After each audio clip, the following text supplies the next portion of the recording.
The streets of Portland at midnight are silent, wrapped in shadows and secrecy. Behind every closed door lies a story, a family's joy, a person's regrets, or perhaps something darker. In a sleepy suburban neighborhood, an elderly widow sits by her window, watching the world move on without her. She thought she knew everything about her neighbors, until one night, a car slipped away into the darkness. Its headlights were off. Beside the driver sat a little girl clutching a teddy bear, her face a mask of fear. Something wasn't right, and for the first time in years, Evelyn Foster felt an urge she could not ignore, an unshakable need to. Evelyn Foster sat in her living room, a steaming cup of chamomile tea resting on the edge of the table beside her. Outside, the autumn wind whistled faintly through the cracks in the window frame. The quiet had become her closest companion since her husband passed 10 years ago. She had grown used to it, almost comfortable with it, until tonight. Her chair creaked softly as she leaned forward, her wrinkled hands pulling back, the lace curtain just a fraction. Across the street, the house that had always seemed dead in the daylight was now stirring with life. Carter Hayes' old blue sedan sat in the driveway, the paint peeling in places, its bumper dented.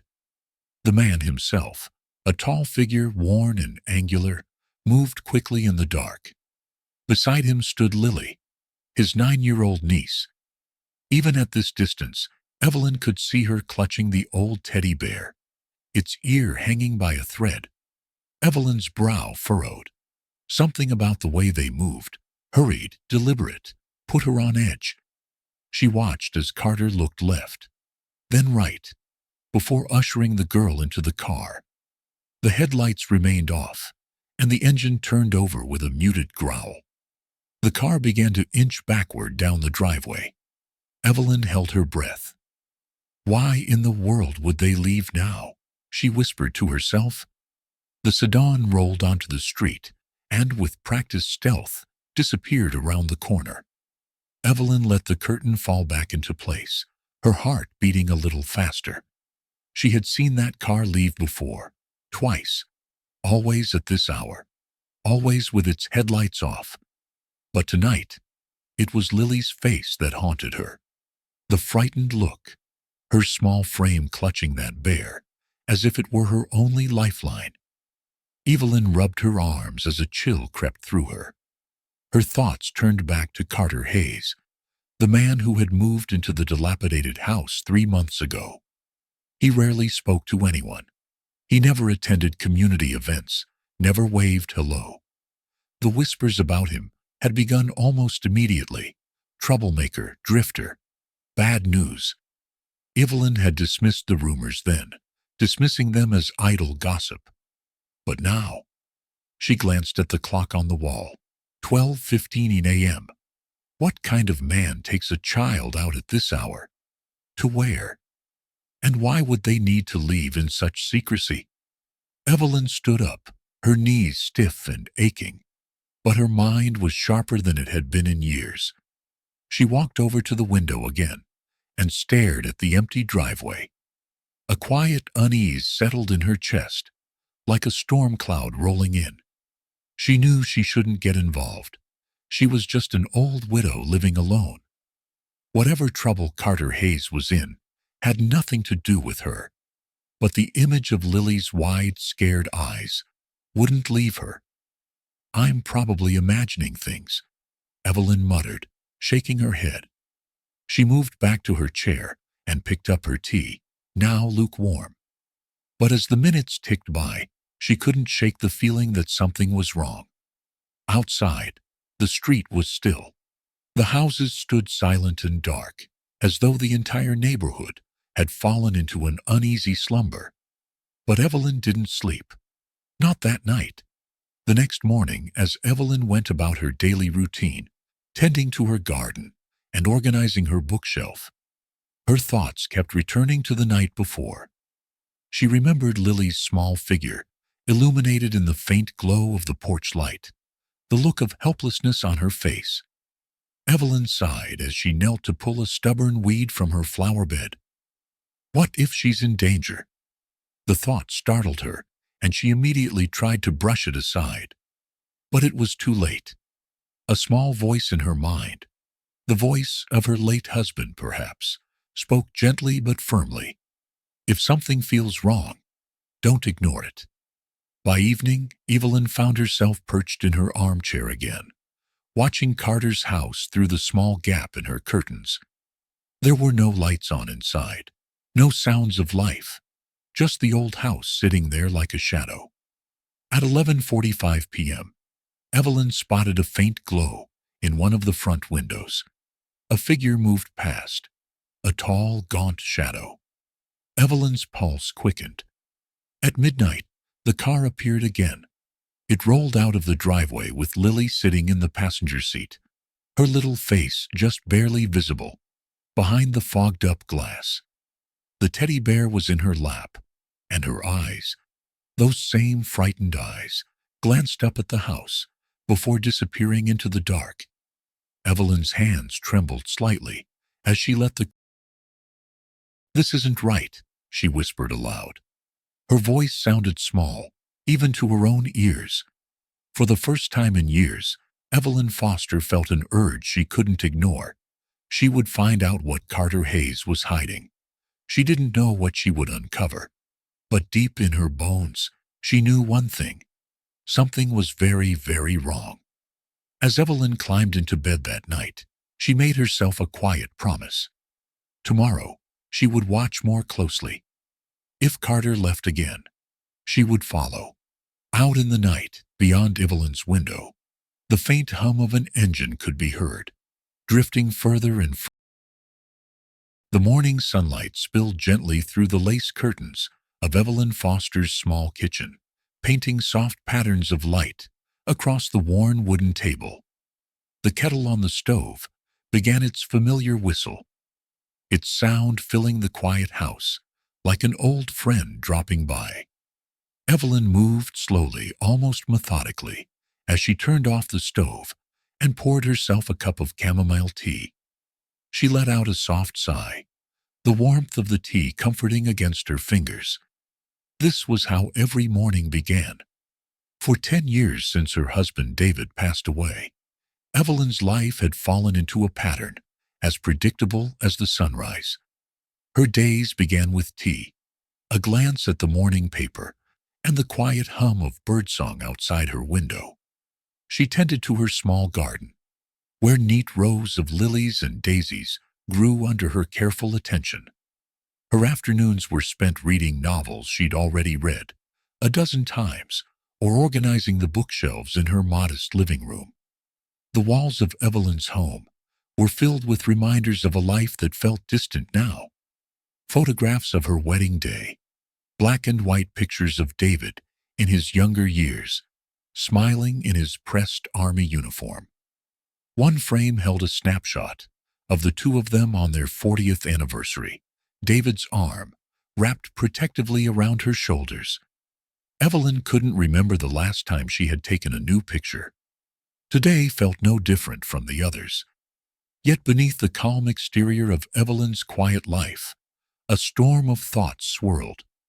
As she sat by her kitchen window sipping her tea, Evelyn's gaze drifted instinctively to the house across the street. The Hayes house. It had once belonged to the Thompson family, a kind couple with 3 children who had long since moved away. When Carter Hayes arrived with Lily 3 months ago, the house seemed to fall into shadow. Its once cheerful white paint had faded to a dull gray, and the porch steps groaned under the weight of anyone brave enough to climb them. Evelyn had watched him from afar, her curiosity piqued not by gossip, but by the sense of something off. Carter wasn't like the other neighbors. He never waved hello when he passed by, his face always drawn and guarded. Sometimes she saw him in the driveway, fiddling with his battered blue sedan, his clothes stained with grease. Lily, on the other hand, was like a ghost, a quiet, fragile thing who rarely played outside or spoke to anyone. They say he's trouble, you know," Mrs. Wilkins, Evelyn's neighbor, had whispered one afternoon as they tended their adjoining flower beds. Came out of nowhere. The girl's probably not even his. Evelyn had brushed off the comment at the time. People talk, she'd told herself.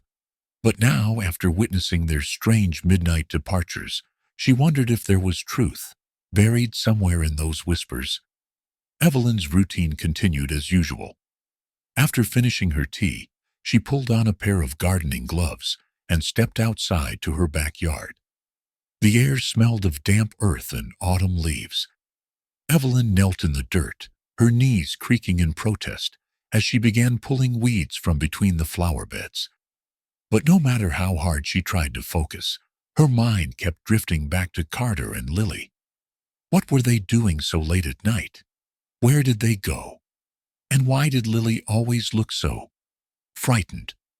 Evelyn shook her head and straightened up, brushing the soil from her gloves. She had never been one to meddle, but this wasn't meddling. It was concern. That little girl, she thought. She shouldn't look that way. Her eyes wandered back toward the Hayes house, where the curtains remained drawn tight. By afternoon, Evelyn had retreated indoors. She sat on her armchair with a book in her lap, though she had read the same page 3 times, without comprehending a word. The clock on the wall ticked loudly, as if reminding her of every slow-moving second. Finally, Evelyn set the book down and sighed. "I need a distraction," she muttered. She decided to bake, something she hadn't done in weeks. She moved through her small kitchen with surprising energy, pulling flour, sugar, and butter from the pantry. Baking was something David had always loved. Her apple pies were legendary in the neighborhood. She worked in silence, the rhythmic kneading of the dough calming her restless thoughts. As the pie baked in the oven, filling the house with its sweet aroma, Evelyn allowed herself a moment of peace. She glanced toward the photograph of David on the wall and offered a soft smile. "You wouldn't believe what's going on across the street, David," she murmured. "Something's not right." That night, Evelyn sat by her window once more. It had become a habit, this quiet vigil. She told herself she wasn't spying, just observing. The house across the street was dark as usual, but Evelyn knew it wouldn't stay that way for long.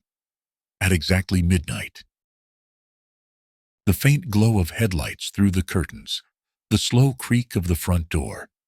Evelyn's breath caught as Carter Hayes emerged, his silhouette sharp in the dim light. Lily followed close behind, her teddy bear clutched tightly in her arms. Evelyn leaned forward, her heart pounding, as she watched Carter usher the girl into the car. Lily turned her head just before getting in, her eyes lifting toward the house. For a brief second, Evelyn could see her face clearly. The girl's wide, scared eyes seemed to look directly at her. Evelyn let the curtain fall back, her chest tight with unease. The next morning, Evelyn found herself in the middle of the weekly community meeting at the local town hall, a modest building where neighbors gathered to discuss things like potholes, streetlights, and parking.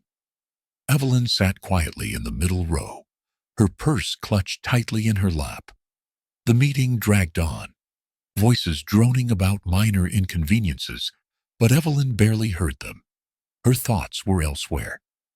Finally, when the chairperson asked if anyone had concerns, Evelyn surprised herself by clearing her throat and standing up. "Excuse me," she said, her voice soft but firm. I wanted to bring something up." The room fell silent, all eyes turning to her. Evelyn hesitated, her hands trembling slightly as she gripped her purse. "It's about the man across the street, Carter Hayes." A few murmurs rippled through the crowd. Mrs. Wilkins raised an eyebrow from the front row.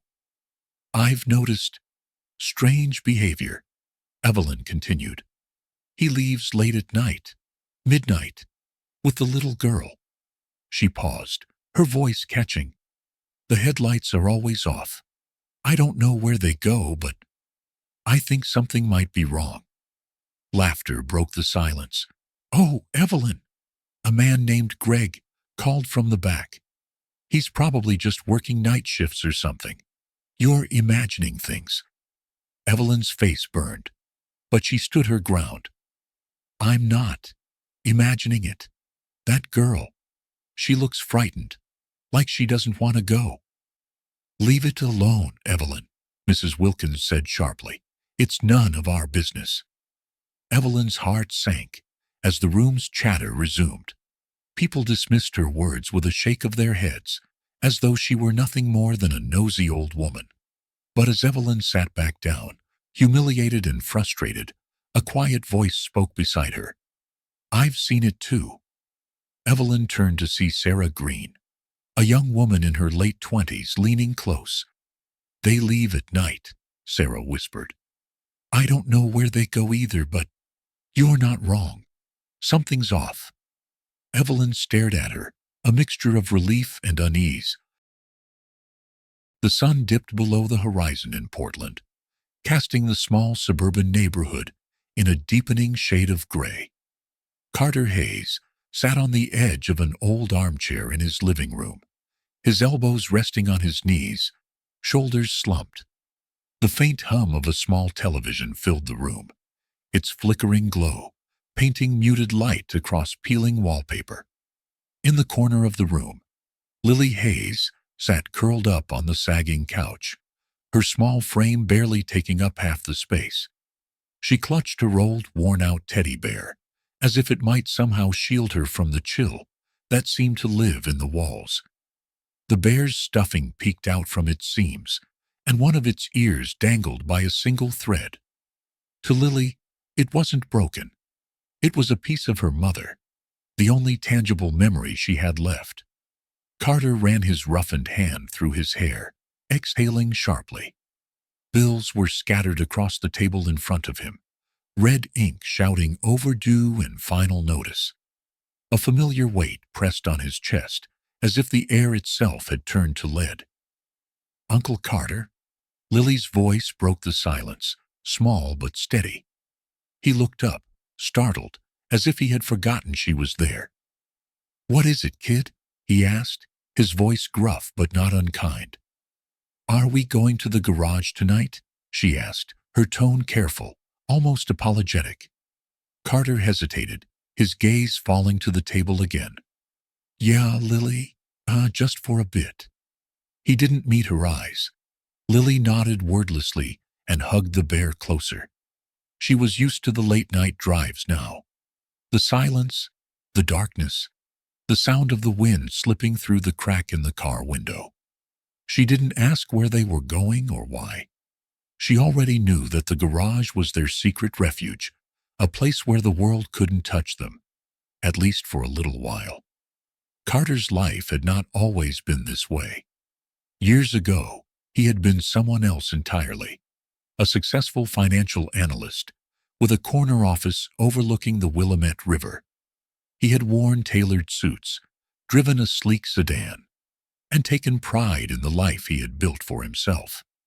People trusted him with their money, their investments, their futures, but all of that was gone now. Carter still remembered the day it all crumbled. It started with a phone call, a cold, clipped voice on the other end of the line, informing him of irregularities in his company's finances. An audit followed, then accusations, then betrayals. His business partner, someone he'd once considered his closest friend, had vanished, leaving Carter to shoulder the blame. By the time Carter realized he had been set up, it was too late. His accounts were frozen. His reputation was destroyed. People he had once called friends turned their backs on him. Worse still, the shame of it all had driven his sister, the one person who had believed in him unconditionally, into despair. The cancer had been eating away at her for months, but Carter knew the stress of his scandal had only hastened her decline. "I'll look after Lily," Carter had whispered to his sister on her final day, holding her fragile hand as tears ran silently down his face. "I promise." It was a promise that had weighed on him every day since. The garage wasn't much of a sanctuary, but it was all they had. An old, abandoned building with rusting tools, cracked concrete floors, and walls that bore the scars of years of neglect. Carter had found it months ago, hidden at the end of a narrow alleyway. It wasn't safe to stay in the house at night, not with the debt collectors lurking, always watching. He could feel their presence even when he couldn't see them. Sometimes they left notes on his doorstep, their words sharp and threatening. Other times they knocked on the door and disappeared before he could open it. Carter knew it was only a matter of time before they tried something worse. The garage was where he hid, where he could breathe, if only for a moment. "Stay close, Lily," Carter murmured as he opened the heavy garage door that night. It screeched loudly in protest, and Lily flinched at the sound. "Yes, Uncle Carter," she replied softly. Inside, the air was thick with dust and the faint smell of oil. Carter switched on the flashlight, its narrow beam cutting through the darkness as he ushered Lily inside. She settled herself in the corner, her back against the wall. The teddy bear clutched tight. Carter moved to the workbench at the far end of the garage. There wasn't much there, just a few old tools he'd salvaged and a battered radio that no longer worked. He busied himself, tinkering with an old mechanical part he had found on his way home. It wasn't important, but keeping his hands occupied kept his mind from wandering to places he didn't want to go. Lily's voice broke the silence. "Uncle Carter, do you think Mama can see me?" Carter froze, his fingers stilling against the cold metal. He glanced over his shoulder, his flashlight casting long, harsh shadows across Lily's small form. "Of course she can," he said after a moment, his voice quieter now. "She's watching over you. She's proud of you, kid." Lily looked down at her teddy bear, her thumb brushing absent-mindedly over its worn fabric. "I miss her," she whispered. Carter's chest ached. He didn't know how to comfort her. He didn't know how to be what she needed. Every day, he was reminded that he wasn't enough, that he couldn't replace what she had lost. "Come here," he said softly, beckoning her over. Lily stood and crossed the room, her small feet shuffling against the concrete. Carter knelt in front of her, his large hands resting gently on her shoulders. "I know it's hard," he said, his voice rough but steady. "But I'm not going anywhere. I'll keep you safe. I promise." Lily looked up at him, her wide eyes reflecting the faint glow of the flashlight. She didn't say anything, but for the first time in a long while, she allowed herself to believe him, even just a little. Outside, the wind howled through the alleyway, rattling the metal walls of the garage. Carter leaned back against the workbench, his flashlight flickering as its battery began to die. Across the room, Lily had fallen asleep on an old blanket he had spread out for her, her teddy bear tucked under her chin. Carter watched her for a long time, the weight of his failures pressing heavily on him. She deserves better, he thought. So much better. In the silence of the garage, Carter made a decision, one that sent a ripple of both fear and resolve through him. He would find a way to make things right. He didn't know how yet, but he had to try. For Lily, for himself, for the night air was crisp, carrying a damp chill that settled into Evelyn Foster's bones as she carefully stepped onto her front porch. A light cardigan shielded her against the bite of the cold, but she hardly noticed.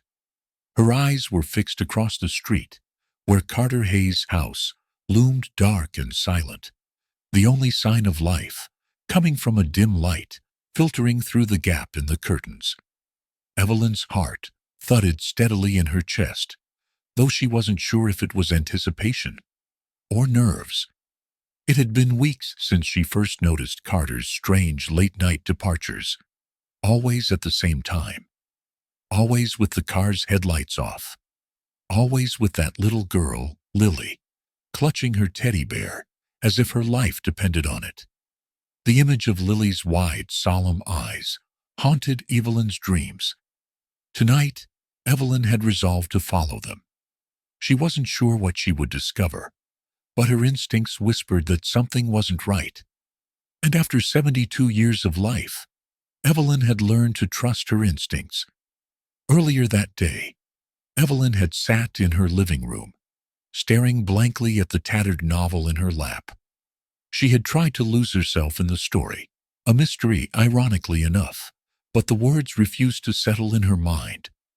Instead, her thoughts kept drifting back to Carter and Lily. Her memories were vivid. The first time she saw Carter move in, hunched over a box, as if the weight of the world rested on his shoulders.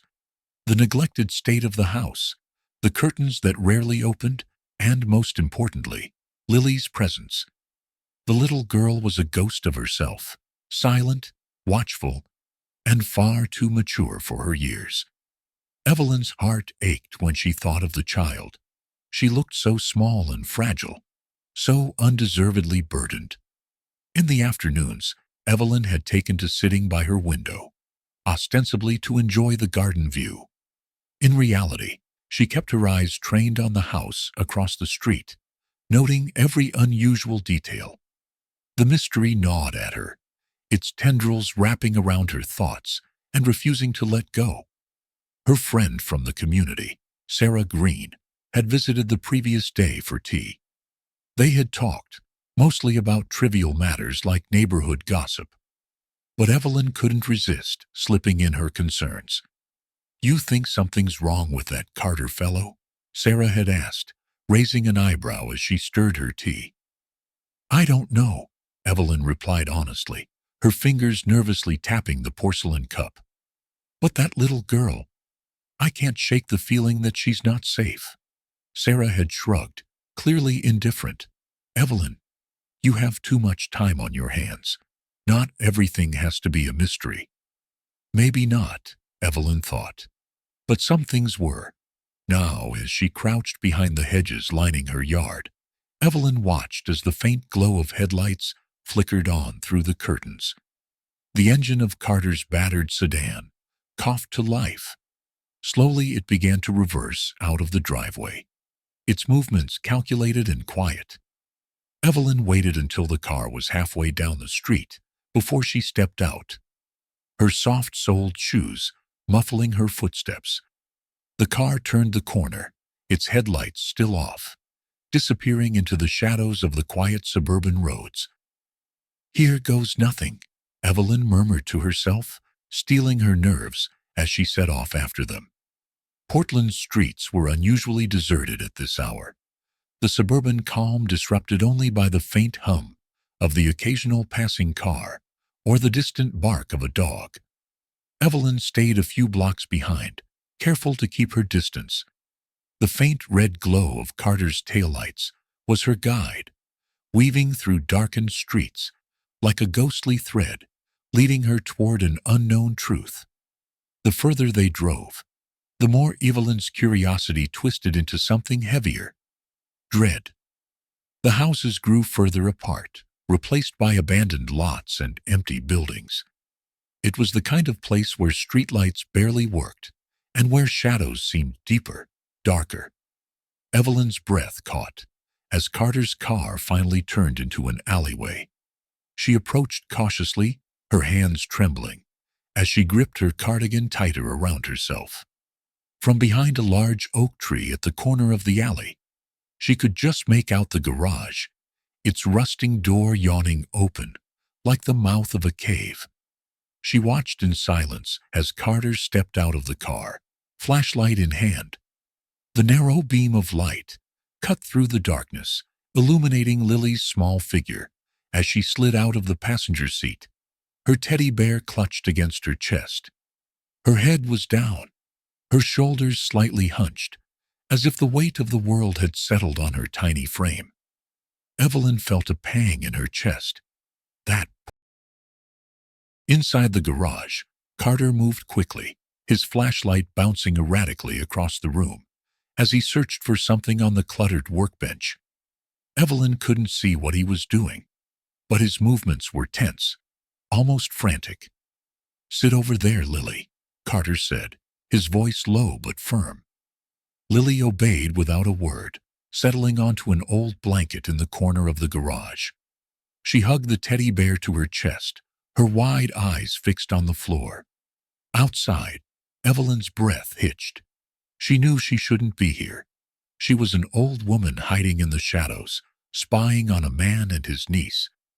And yet she couldn't tear herself away. Something about the scene unfolding in front of her felt wrong. Suddenly, Carter slammed his hand on the workbench, the sound echoing through the still night. Evelyn flinched, her pulse quickening. "Damn it!" Carter's voice cracked with frustration. Lily looked up, her voice soft and uncertain. "Uncle Carter, are we okay?" Carter exhaled sharply and turned toward her, his flashlight casting harsh shadows across his face. "We're fine, Lily. I just need a little more time." Evelyn's fingers dug into the bark of the tree as she watched. The words sounded hollow, even to her ears. Time seemed to stretch on forever, as Evelyn waited, her heart hammering in her chest. After what felt like an eternity, Carter finally switched off the flashlight. He gathered Lily in his arms, carefully locking the garage door behind him. They slipped back into the car, the headlights still off as the engine hummed to life. Evelyn waited until the sound of the car faded before she stepped out of the shadows, her breath shaky. She approached the garage cautiously, the chill of the night biting at her exposed skin. The silence was almost deafening now, broken only by the distant rustle of leaves. Reaching out, she ran her hand over the garage door's cold, rusting surface. There were no answers here, only more questions. What are they hiding? Evelyn turned back toward the street, her gaze lingering on the empty alleyway. For the first time in years, she felt alive, her mundane life suddenly ignited by a mystery she could. The day after her late-night investigation, Evelyn Foster woke to the sound of birds chirping outside her window. But the usual peace of her quiet suburban home was tainted by restless thoughts. Her hands trembled as she poured herself a cup of chamomile tea, the memory of Carter and Lily in that dark garage gnawing at the edges of her mind. Sitting at her kitchen table, Evelyn traced the rim of her cup with a fingertip, her gaze fixed on the window across the street. Carter's house sat motionless, shrouded in silence. The curtains were drawn tight, as always, giving no hint of what might be happening inside. She thought about Lily again, her small frame curled up on that dusty blanket, clutching her teddy bear like a lifeline. The images haunted Evelyn. She knew something wasn't right, but confronting Carter Hayes outright again felt impossible. Last night's adrenaline had turned to doubt in the light of day. What if I'm wrong? She wondered. What if he's just a broken man doing the best he can? But Evelyn's instincts told her otherwise. They had never failed her before. It was a Wednesday evening, and the community meeting at the Portland Pines Neighborhood Association was about to begin. The meeting was held monthly in the small community center, a modest brick building nestled between a park and a grocery store. Evelyn had been a regular attendee for years. It was the one place she could count on for conversation and company, even if the topics discussed were often mundane. The room buzzed with chatter as neighbors filtered in, their coats dusted with rain from the persistent Portland drizzle. A row of folding chairs lined the front, facing a podium where the neighborhood chairperson, Howard Davies, was adjusting a microphone. Howard was a portly man in his late 50s, with thinning hair and a penchant for organizing potlucks. Evelyn settled into her usual seat in the middle row, clutching her purse tightly in her lap. Her friend, Sarah Green, slid into the chair beside her, shaking water from her umbrella. "Typical Portland weather," Sarah muttered with a smile, nudging Evelyn lightly. "You look awfully serious tonight. Everything all right?" Evelyn hesitated, her eyes darting toward the door, as if expecting Carter or Lily to appear. I have something to bring up tonight." Sarah raised an eyebrow, her smile faltering. "Oh no. Is this about that Carter fellow again?" Evelyn nodded, her expression resolute. "It's important, Sarah." Sarah sighed, patting Evelyn's arm. "You need to be careful. People aren't going to like hearing you stir up trouble. He's been here for months now, and no one else seems to think there's a problem." Evelyn turned to face her friend, her voice firm. "That little girl isn't safe. I know it." Before Sarah could respond, Howard tapped the microphone, and the room fell quiet. "All right, everyone. Let's get started." The meeting unfolded as usual. Routine discussions about potholes, recycling schedules, and upcoming park maintenance. Evelyn waited, her palms damp, as Howard's voice droned on. Finally, he asked the familiar question. "Does anyone have any new business or concerns they'd like to bring to the group?" Evelyn's heart pounded as she slowly raised her hand. Howard blinked in surprise. "Ah, Mrs. Foster. Go ahead." Every head in the room turned to her. Evelyn cleared her throat, standing up slowly. Her voice trembled at first, but steadied as she spoke. "Thank you, Howard," she began, her eyes sweeping over the room. "I know this may seem unusual, but I feel it's something we need to talk about." There was a ripple of murmurs, but Evelyn pressed on. "I've noticed some strange behavior from one of our neighbors, Carter Hayes." A hush fell over the room, tension thickening the air. Evelyn swallowed hard and continued. "Many of you know. He moved in a few months ago with a little girl, his niece, I believe. But lately I've seen them leaving the house late at night. The car's headlights are always off, and they drive to some unknown place." Several pairs of eyes widened. Others narrowed, skeptical. Sarah sank lower in her seat, shaking her head slightly. Evelyn tightened her grip on her purse and added, "I followed them once. I know I shouldn't have, but I couldn't help it. They go to an abandoned garage on the outskirts of town. It's dark, it's cold, and that little girl sits there all alone while he does something." "Does what, exactly?" a voice called from the back of the room. "I don't know," Evelyn admitted, her voice shaking. "But something isn't right. That girl, Lily, she doesn't look okay. She looks scared. I can't—" Howard cleared his throat awkwardly. "Mrs. Foster, that's quite an accusation. Do you have any proof that something untoward is happening?" Evelyn hesitated. "I don't have proof, Howard, but I've seen it with my own eyes, and I think we owe it to that little girl to at least check." A man in the front row scoffed. Greg Harris, a middle-aged father of 3 with a tendency to dismiss others, leaned back in his chair. "You're saying you followed this guy in the middle of the night? You've got too much time on your hands, Evelyn." The room erupted in low murmurs of agreement. Evelyn's cheeks burned, but she stood her ground. "I'm not trying to cause trouble," she said, her voice rising. "But we're a community, aren't we?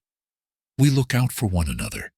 If something bad is happening, and we do nothing—" "And if nothing's happening," Greg interrupted, "what then? You're just harassing a guy who probably wants to be left alone." Evelyn turned to look at him, her jaw tight. "And what if I'm right, Greg? What if that child needs our help?" The room fell into an uncomfortable silence. A young woman near the back, Sarah Green's niece, shifted in her seat and spoke softly. I've seen them too. Leaving at night. It's weird. Evelyn turned to her, hope flickering in her chest. You have. The young woman nodded, though her voice was uncertain. I don't know what they're doing, but it's not normal.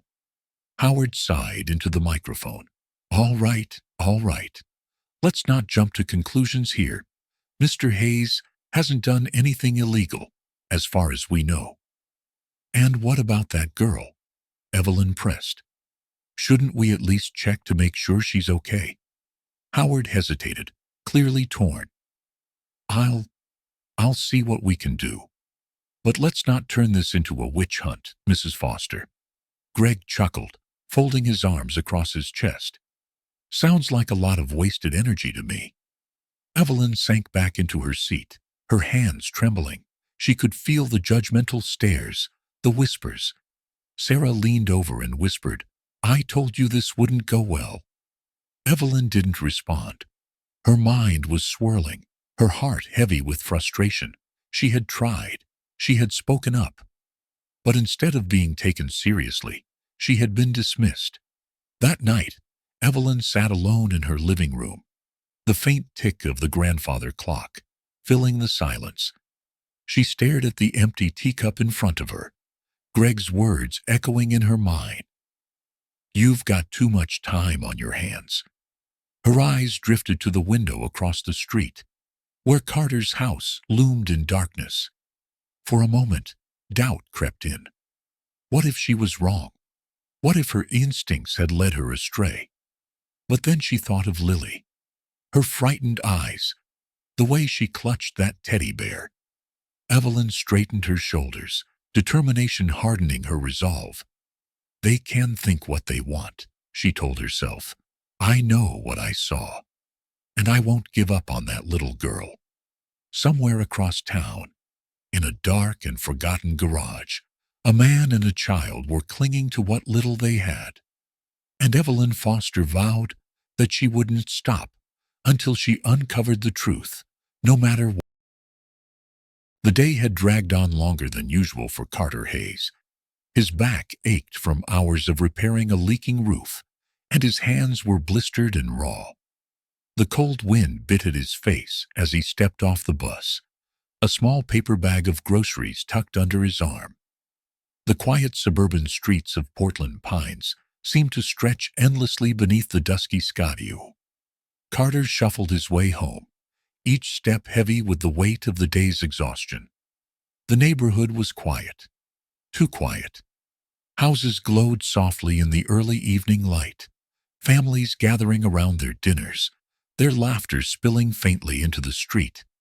To Carter, that warmth felt like a distant dream, something long buried beneath the rubble of his old life.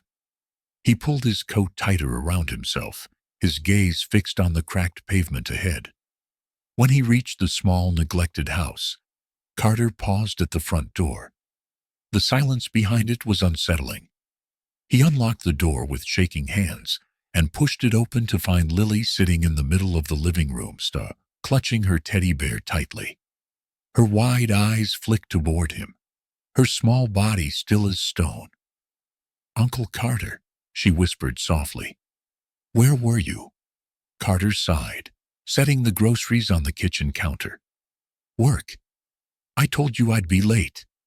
Lily didn't respond. She hugged the teddy bear closer and lowered her head. The faint, flickering light of the old lamp cast shadows around the room, making the peeling wallpaper seem even more dismal. Carter walked over to the sagging couch and dropped into it with a groan. Did you eat? He asked, running a hand through his unkempt hair.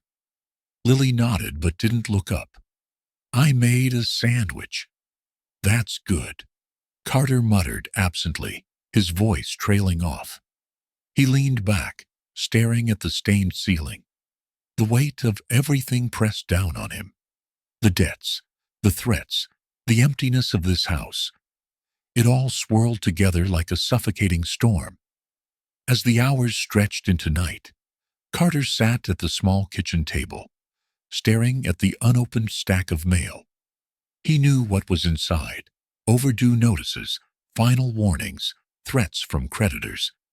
He'd stopped opening them weeks ago, unable to face the reality of his crumbling life. The sound of Lily's soft breathing from the other room was the only thing anchoring him. What am I even doing? Carter thought bitterly. He had promised his sister he'd take care of Lily before cancer took her away. But every day, that promise felt like another heavy chain, dragging him further into the depths. Suddenly, there was a loud knock at the door. Carter froze. His heart hammered in his chest. He stood slowly, the chair scraping loudly against the cracked linoleum floor. He glanced at the clock. It was almost midnight. No one knocked on doors this late. Not in this neighborhood. The knock came again, harder this time. Carter crossed the room, his pulse thundering in his ears. He peeked through the peephole and immediately felt sick to his stomach. Ray Porter. Ray Porter was a man Carter wished he'd never met. He was a collector for one of the loan sharks Carter had turned to when everything fell apart. Ray was tall, broad-shouldered, and exuded an air of menace that made people shrink under his gaze. Tonight, his face was carved with a wicked smirk, his dark eyes gleaming under the porch light. "Open up, Hayes," Ray called, his voice low and threatening. "We need to talk." Carter hesitated, gripping the doorknob so tightly. His knuckles turned white. "It's late, Ray. Go away." The smirk vanished. Ray's fist pounded the door again, rattling it on its hinges. "Open the damn door, Carter, or I'll break it down. You know I don't like being ignored." Carter's jaw tightened. He glanced over his shoulder toward Lily's room. The last thing he wanted was for her to see this, or worse, hear it. Slowly, Carter unlocked the door and opened it a crack. Ray shoved it open the rest of the way and stepped inside, towering over Carter like a shadow. He carried a folded piece of paper in one hand. "Wait, I missed another payment, Carter," Ray growled, his voice dripping with fake sympathy. "That's 3 months now. My boss isn't happy. You know what happens when he isn't happy." Carter swallowed hard, his throat dry. "I told you. I just need more time." "Time?" Ray laughed darkly. "You've had time, Hayes. You're out of chances."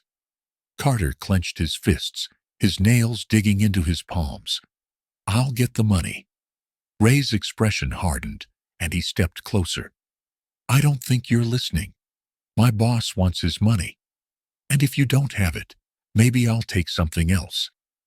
Carter's blood ran cold. "Don't you dare." "What about the girl?" Ray said softly, his eyes narrowing with cruel delight. "She's a sweet little thing. Would be a shame if something happened to her." Carter's chest heaved with anger. "Stay away from her." Ray's grin widened. "Then pay up. You've got 2 weeks, Hayes. 2 weeks, or I come back. And next time, I won't be so nice." Ray turned and strode out the door, leaving Carter standing there, fists clenched and trembling. When the door slammed shut, Carter sank to the floor, his breathing ragged. He felt like a caged animal, trapped and helpless. In the other room, Lily had woken up. She stood in the doorway, her teddy bear dangling from her hand, watching Carter with wide, fearful eyes. "Uncle Carter," she said softly. Carter looked up, his heart breaking. He forced himself to stand, wiping his face with the back of his hand. "It's okay, Lily," he said hoarsely. "Everything's fine." Lily didn't believe him. She crossed the room and stood close to him, her small frame barely reaching his waist. "Are we going to leave again?" she asked, her voice trembling. Carter froze, his chest tightening. "No," he whispered, placing a hand on her shoulder. "I'm not going to let anything happen to you. I promise." Lily looked up at him, her eyes filled with questions she didn't dare ask. Carter forced a smile, though it felt hollow. "Go back to bed, kiddo. I'll be right here." She nodded slowly and turned away, disappearing back into the bedroom. Carter watched her go, his heart heavy with guilt. How had it come to this? His sister had trusted him to take care of Lily, and now he couldn't even keep her safe. Carter sat back down at the table, his head in his hands. What do I do now? The image of Ray Porter's cruel smirk haunted him, the threat lingering like a dark cloud. He glanced at the stack of unopened bills and felt something inside him snap. He couldn't keep running. He couldn't keep hiding in the shadows, dragging Lily along with him.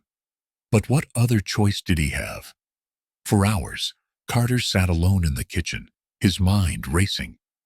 When the first light of dawn crept through the window, he made a silent vow to himself. I'll find a way to fix this.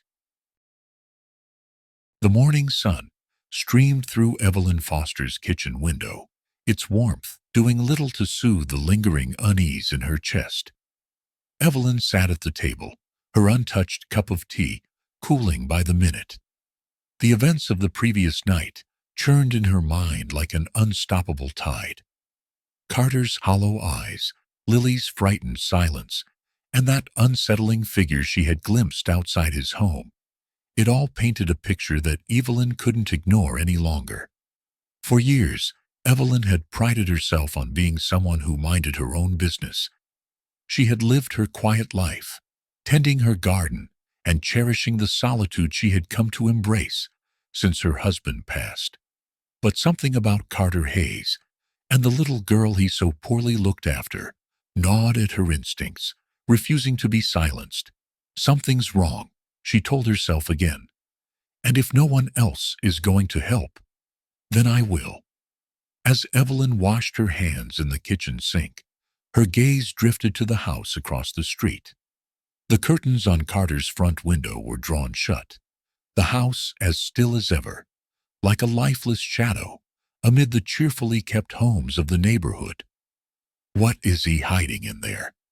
The thought sparked both anxiety and determination within her. A loud thud interrupted her thoughts. She looked toward the door and realized someone had dropped the morning newspaper onto her front step. Shaking her head, Evelyn grabbed her cardigan and resolved to take action. Today I'll confront him, she decided. I'll get the truth, one way or another. By midday, Evelyn found herself standing on Carter Hayes' cracked and uneven front porch. The house itself looked worse up close, paint peeling, wood rotting, and a faint smell of mildew drifting through the air. Evelyn hesitated. Her instincts screamed for her to leave, to retreat to the safety of her armchair by the window. But another voice, her late husband's voice, echoed softly in her memory. When you see someone in trouble, Evie, don't turn away. You never know when you might be their last hope. She raised her fist and knocked firmly on the door. The sound reverberated through the quiet house, like a bell in a cathedral. For a long, tense moment, there was no response. Evelyn was about to knock again when she heard faint shuffling on the other side. The door creaked open, and there stood Carter Hayes. He looked worse than Evelyn had expected, eyes bloodshot, unshaven face gaunt, and shoulders slumped with exhaustion. His gaze was sharp, though, filled with wary suspicion. "What do you want?" Carter asked, his voice low and rough, like gravel scraping over metal. Evelyn stood her ground, her chin lifting slightly. "I want to talk to you." Carter narrowed his eyes. "I don't have anything to say." "Please," Evelyn said, her tone softening. "I'm not here to cause trouble. I just—" She hesitated, searching for the right words. "I'm worried. About you. About the girl." Carter's expression darkened instantly. "You don't know what you're talking about." "Maybe not," Evelyn replied firmly, refusing to back down. "But I know when something's wrong, And something is wrong here. I can see it in your eyes. Carter let out a bitter laugh, his hand gripping the door, as though he might slam it shut at any moment. You don't know me, lady. You don't know anything about my life. Evelyn took a small step forward, her voice steady. Then tell me. The silence that followed was heavy and brittle, like ice on the verge of shattering. Carter stared at her, his lips parting, as though to retort. But no words came. He glanced over his shoulder toward the dimly lit interior of the house, where Evelyn caught a glimpse of Lily sitting on the floor, clutching her tattered teddy bear. Please, Mr. Hayes, Evelyn said softly. I'm not judging you. I just want to understand. Carter exhaled sharply, the fight draining from his shoulders. Without another word, he opened the door wider and stepped aside. Evelyn hesitated for only a moment before. Inside, the air was stale and cold. The living room looked like it hadn't been cleaned in weeks. Dishes piled in the sink, unopened mail scattered on the coffee table, and a faint water stain spreading across the ceiling. Evelyn's heart sank as she took in the scene. Sit, if you want, Carter muttered, pointing to the sagging armchair by the window. He sat down heavily on the couch, his head in his hands. Lily remained on the floor near the corner, watching Evelyn cautiously. Evelyn perched on the edge of the armchair, her sharp eyes scanning the room, before settling on Carter. This isn't a life for you, she said softly, or for her. Carter laughed bitterly, shaking his head. And what would you know about my life, Mrs. Foster? You think I don't know how bad things are? You think I want this? Then why are you hiding? Evelyn asked quietly. Carter's head snapped up, his eyes narrowing. I'm not hiding. You are, Evelyn countered gently. You're hiding from your past, from your mistakes. But most of all, you're hiding from the one person who needs you most. Carter fell silent, his jaw clenching as he stared at the floor. After what felt like an eternity, Carter finally spoke, his voice hoarse and heavy. You want to know the truth? He asked, his gaze locked on the worn carpet beneath his feet. Fine. Evelyn leaned forward slightly, listening intently. I had a good life once, Carter began, his voice barely above a whisper. A job, a home. Friends I thought I could trust. He paused, his fists clenching. Then I screwed it all up. I got greedy, made bad deals, borrowed money I couldn't pay back. My business partner, someone I trusted like a brother, set me up, left me holding the bag when everything collapsed. Evelyn's expression softened, but she didn't interrupt. Carter continued, his voice growing angrier. I lost everything, my job, my reputation, my house. People I cared about turned their backs on me.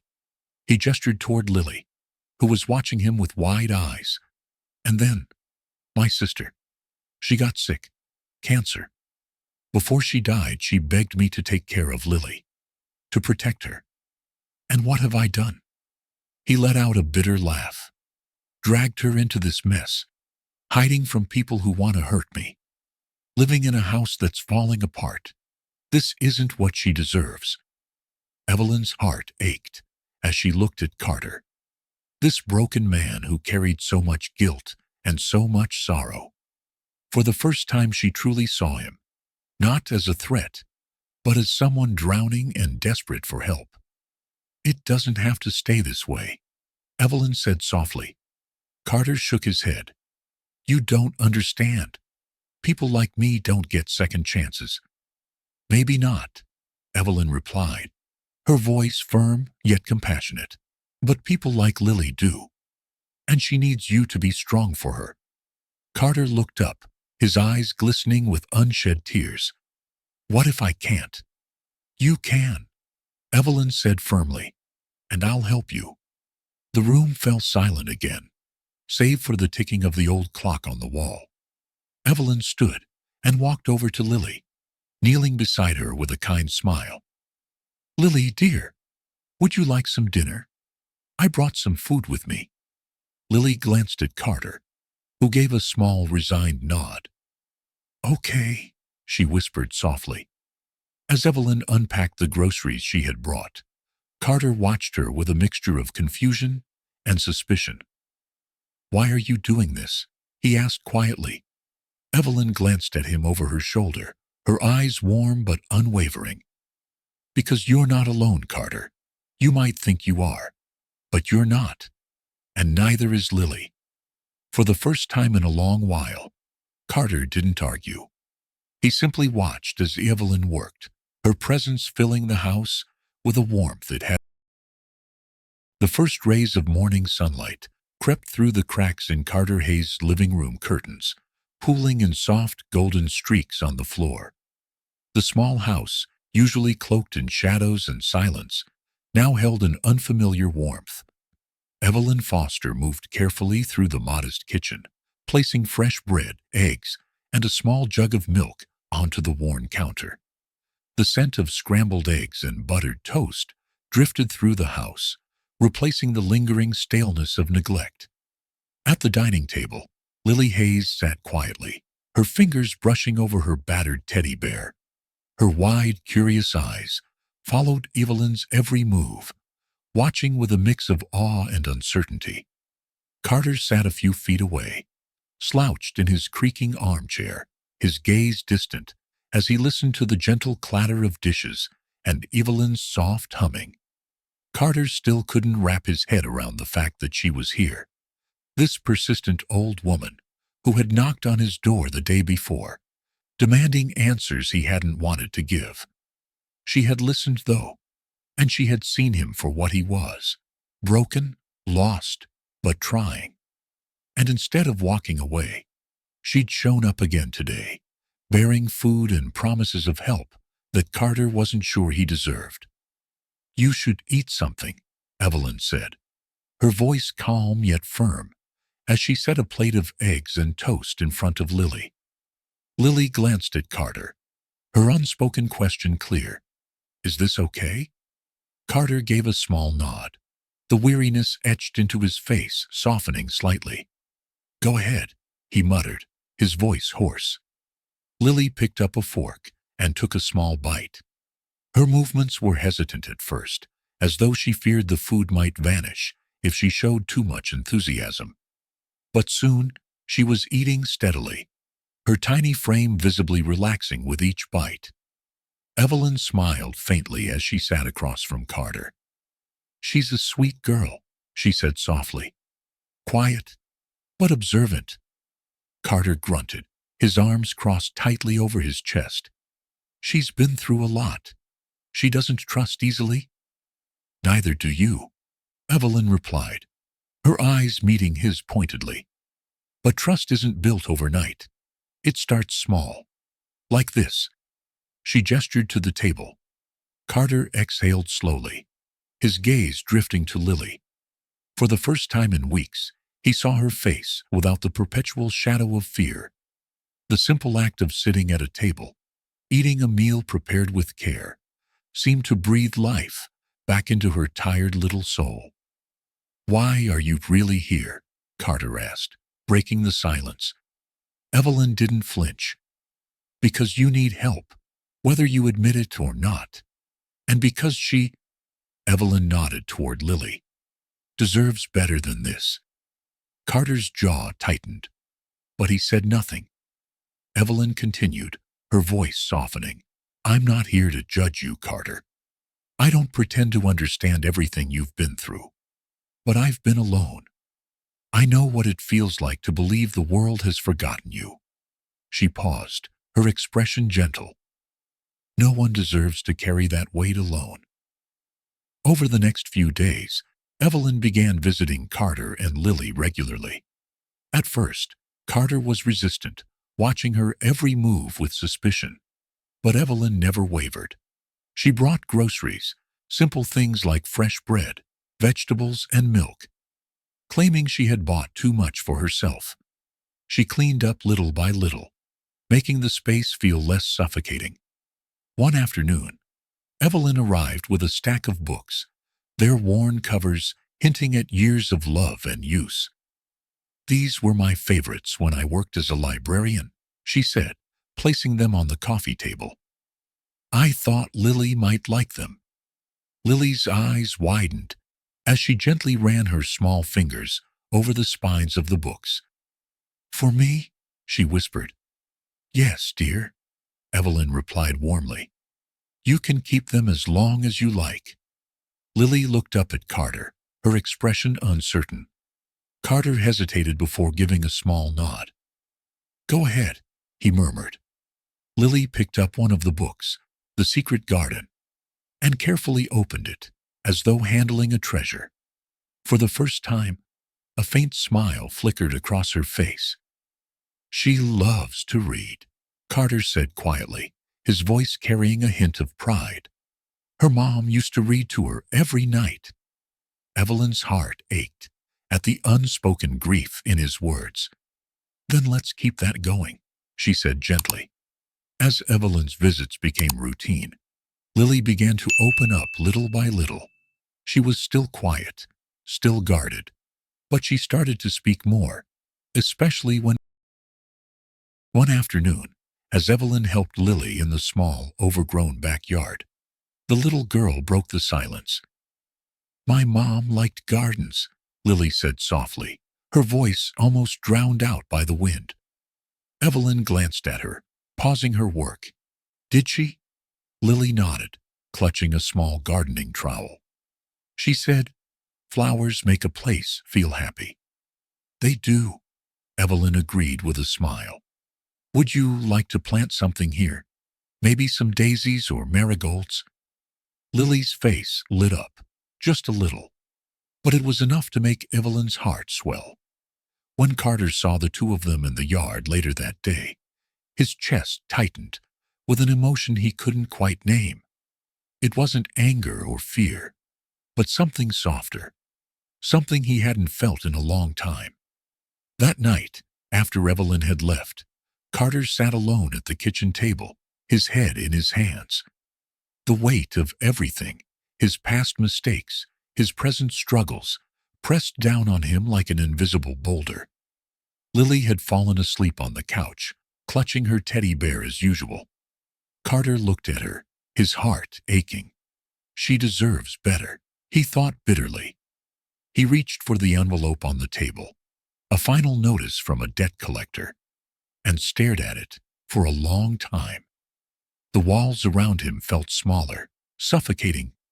For a moment, the thought of running away crossed his mind again. But then he remembered Evelyn's words. Trust isn't built overnight. It starts small. Carter exhaled shakily, his resolve hardening. He couldn't keep running, for Lily's sake.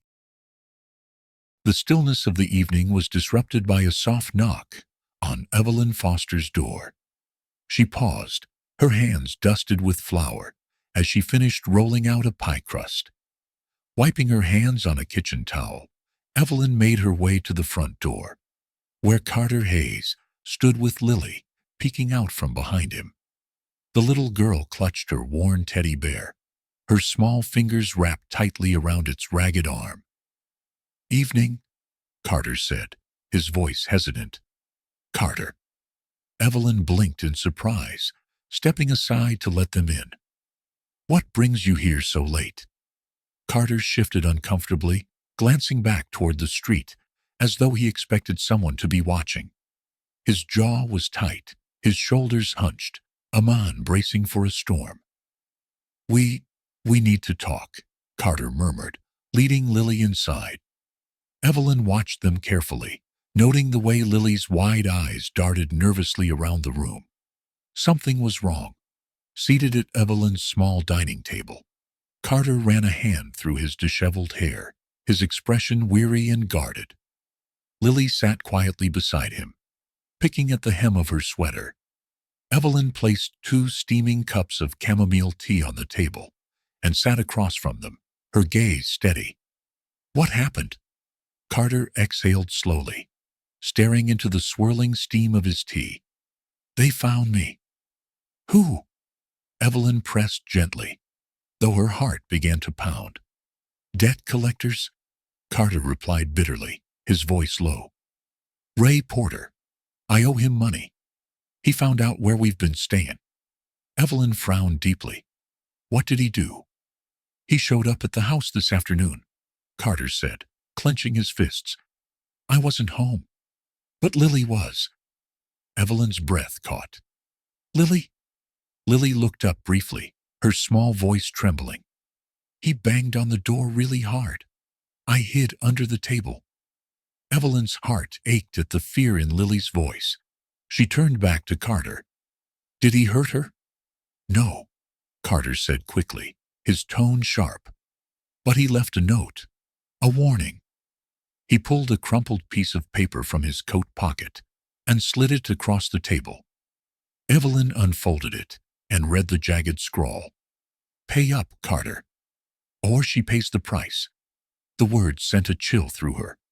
Evelyn looked at Carter, her voice low but firm. "You need to go to the police."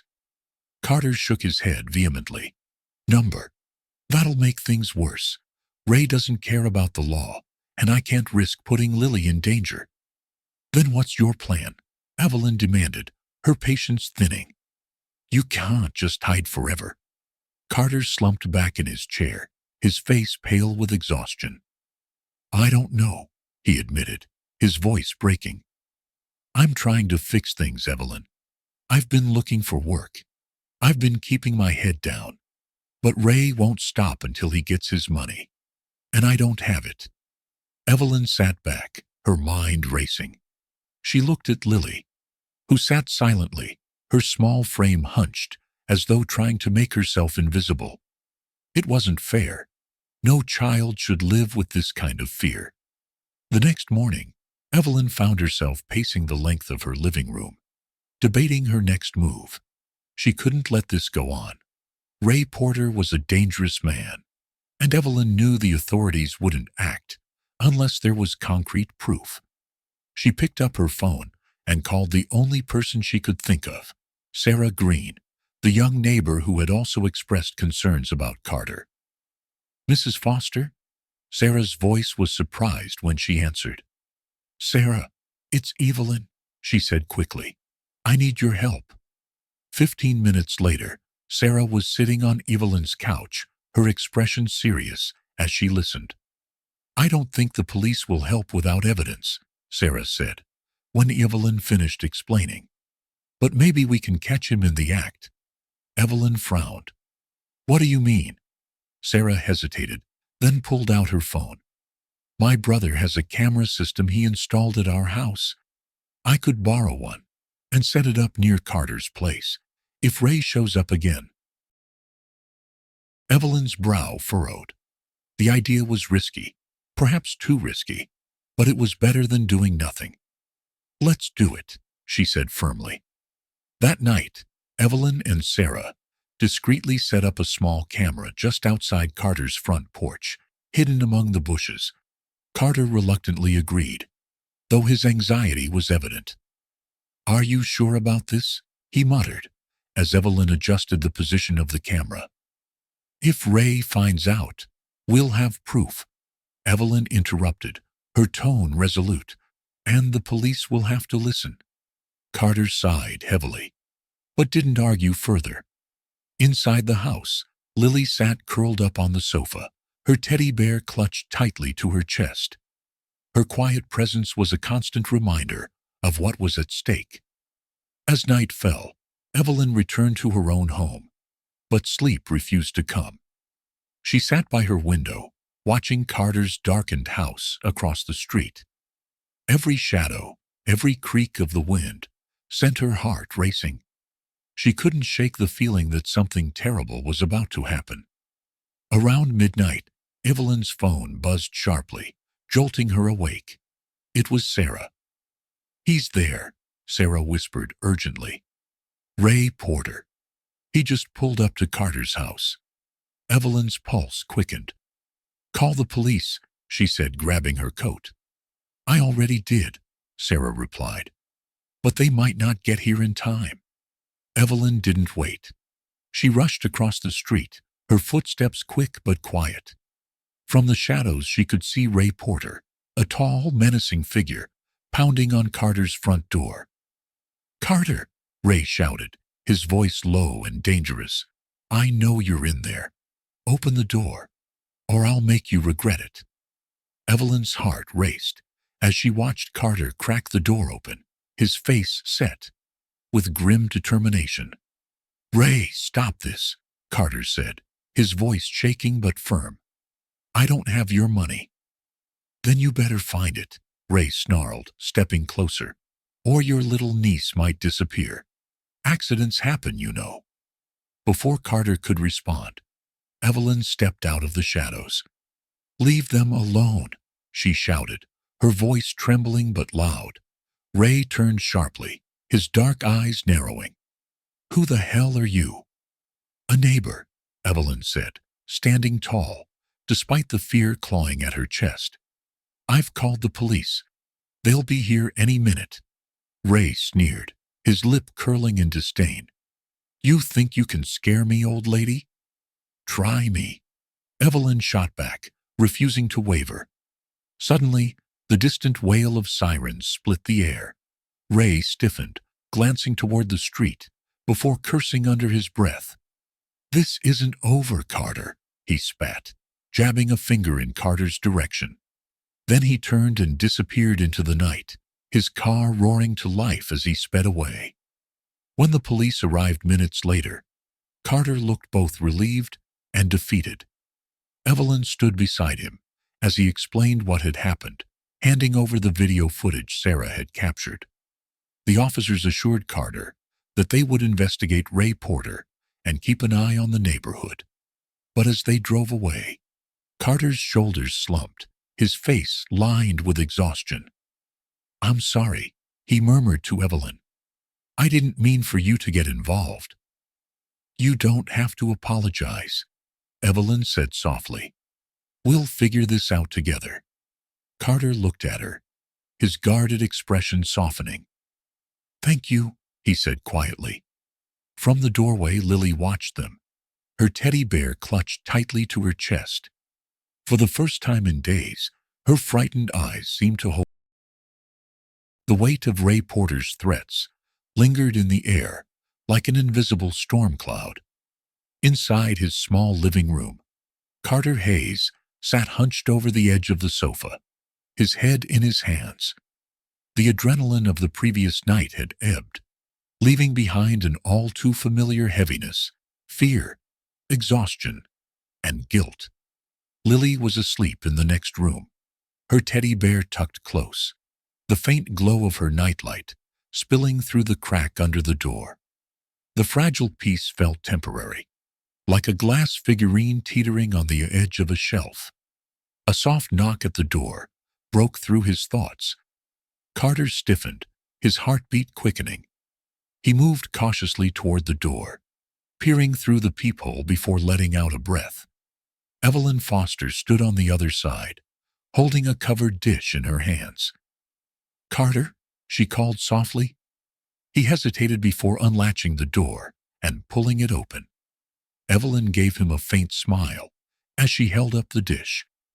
"I brought breakfast. I figured you wouldn't have eaten." Carter stepped aside, silently letting her in. The house, though cleaner than before, still carried a stale heaviness, an echo of the struggles that had unfolded within its walls.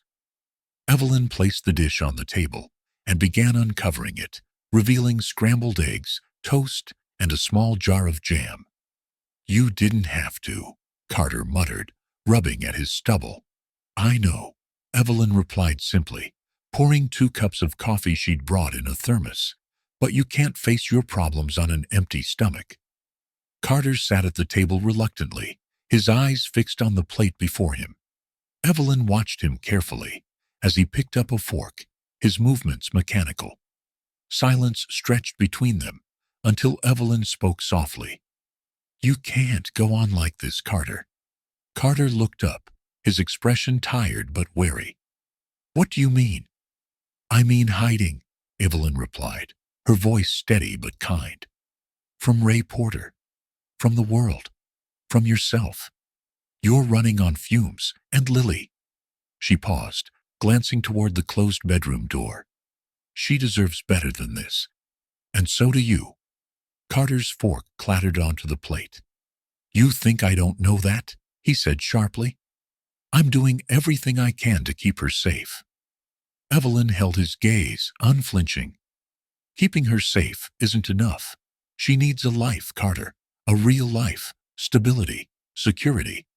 She needs to see that you're not giving up. Carter's face hardened as he pushed back his chair and stood. You don't understand. People like me, we don't get second chances. I messed up, Evelyn, and now I'm paying for it. And how much longer will you make her pay for it too? Evelyn's words, though gentle, cut through the room like a knife. Carter froze, his fists clenching at his sides. Evelyn softened her tone, standing and walking to his side. You don't have to keep punishing yourself for the past, Carter. You can fix this, but you have to want to. Not just for Lily, but for yourself. Carter turned away, staring out the window at the gray morning skies. For a long moment, he said nothing, the silence stretching between them. Evelyn didn't press further. She simply waited. Finally, Carter spoke, his voice low. I don't know how, he admitted. Evelyn placed a hand on his shoulder. I'll help you, she said firmly. But you have to let me. Later that day, Evelyn and Carter sat together at her kitchen table, a stack of papers spread between them. Evelyn handed Carter a freshly printed resume. I updated it based on what you told me about your past work experience, Evelyn explained. It's not perfect, but it's a start. Carter picked up the paper, his brow furrowing as he scanned it. Who's going to hire someone like me? I've got no references, no recent experience. Everyone starts somewhere, Evelyn replied. I called a contact at a local warehouse. They're short-staffed and willing to. The weight of Ray Porter's threats lingered in the air like an invisible storm cloud. Inside his small living room, Carter Hayes sat hunched over the edge of the sofa, his head in his hands. The adrenaline of the previous night had ebbed, leaving behind an all-too-familiar heaviness, fear, exhaustion, and guilt. Lily was asleep in the next room, her teddy bear tucked close, the faint glow of her nightlight spilling through the crack under the door. The fragile piece felt temporary, like a glass figurine teetering on the edge of a shelf. A soft knock at the door broke through his thoughts. Carter stiffened, his heartbeat quickening. He moved cautiously toward the door, peering through the peephole before letting out a breath. Evelyn Foster stood on the other side, holding a covered dish in her hands. Carter, she called softly. He hesitated before unlatching the door and pulling it open. Evelyn gave him a faint smile as she held up the dish. I brought breakfast. I figured you wouldn't have eaten. Carter stepped aside, silently letting her in. The house, though cleaner than before, still carried a stale heaviness, an echo of the struggles that had unfolded within its walls. Evelyn placed the dish on the table and began uncovering it, revealing scrambled eggs, toast, and a small jar of jam. You didn't have to, Carter muttered, rubbing at his stubble. I know, Evelyn replied simply, pouring 2 cups of coffee she'd brought in a thermos. But you can't face your problems on an empty stomach. Carter sat at the table reluctantly, his eyes fixed on the plate before him. Evelyn watched him carefully as he picked up a fork, his movements mechanical. Silence stretched between them until Evelyn spoke softly. You can't go on like this, Carter. Carter looked up, his expression tired but wary. What do you mean? I mean hiding, Evelyn replied, her voice steady but kind. From Ray Porter. From the world. from yourself. You're running on fumes, and Lily. She paused, glancing toward the closed bedroom door. She deserves better than this. And so do you. Carter's fork clattered onto the plate. You think I don't know that? He said sharply. I'm doing everything I can to keep her safe. Evelyn held his gaze, unflinching. Keeping her safe isn't enough. She needs a life, Carter. A real life. Stability. Security. She needs to see that you're not giving up. Carter's face hardened as he pushed back his chair and stood. You don't understand. People like me, we don't get second chances. I messed up, Evelyn, and now I'm paying for it. And how much longer will you make her pay for it too? Evelyn's words, though gentle, cut through the room like a knife. Carter froze, his fists clenching at his sides. Evelyn softened her tone, standing and walking to his side. You don't have to keep punishing yourself for the past, Carter. You can fix this, but you have to want to. Not just for Lily, but for yourself.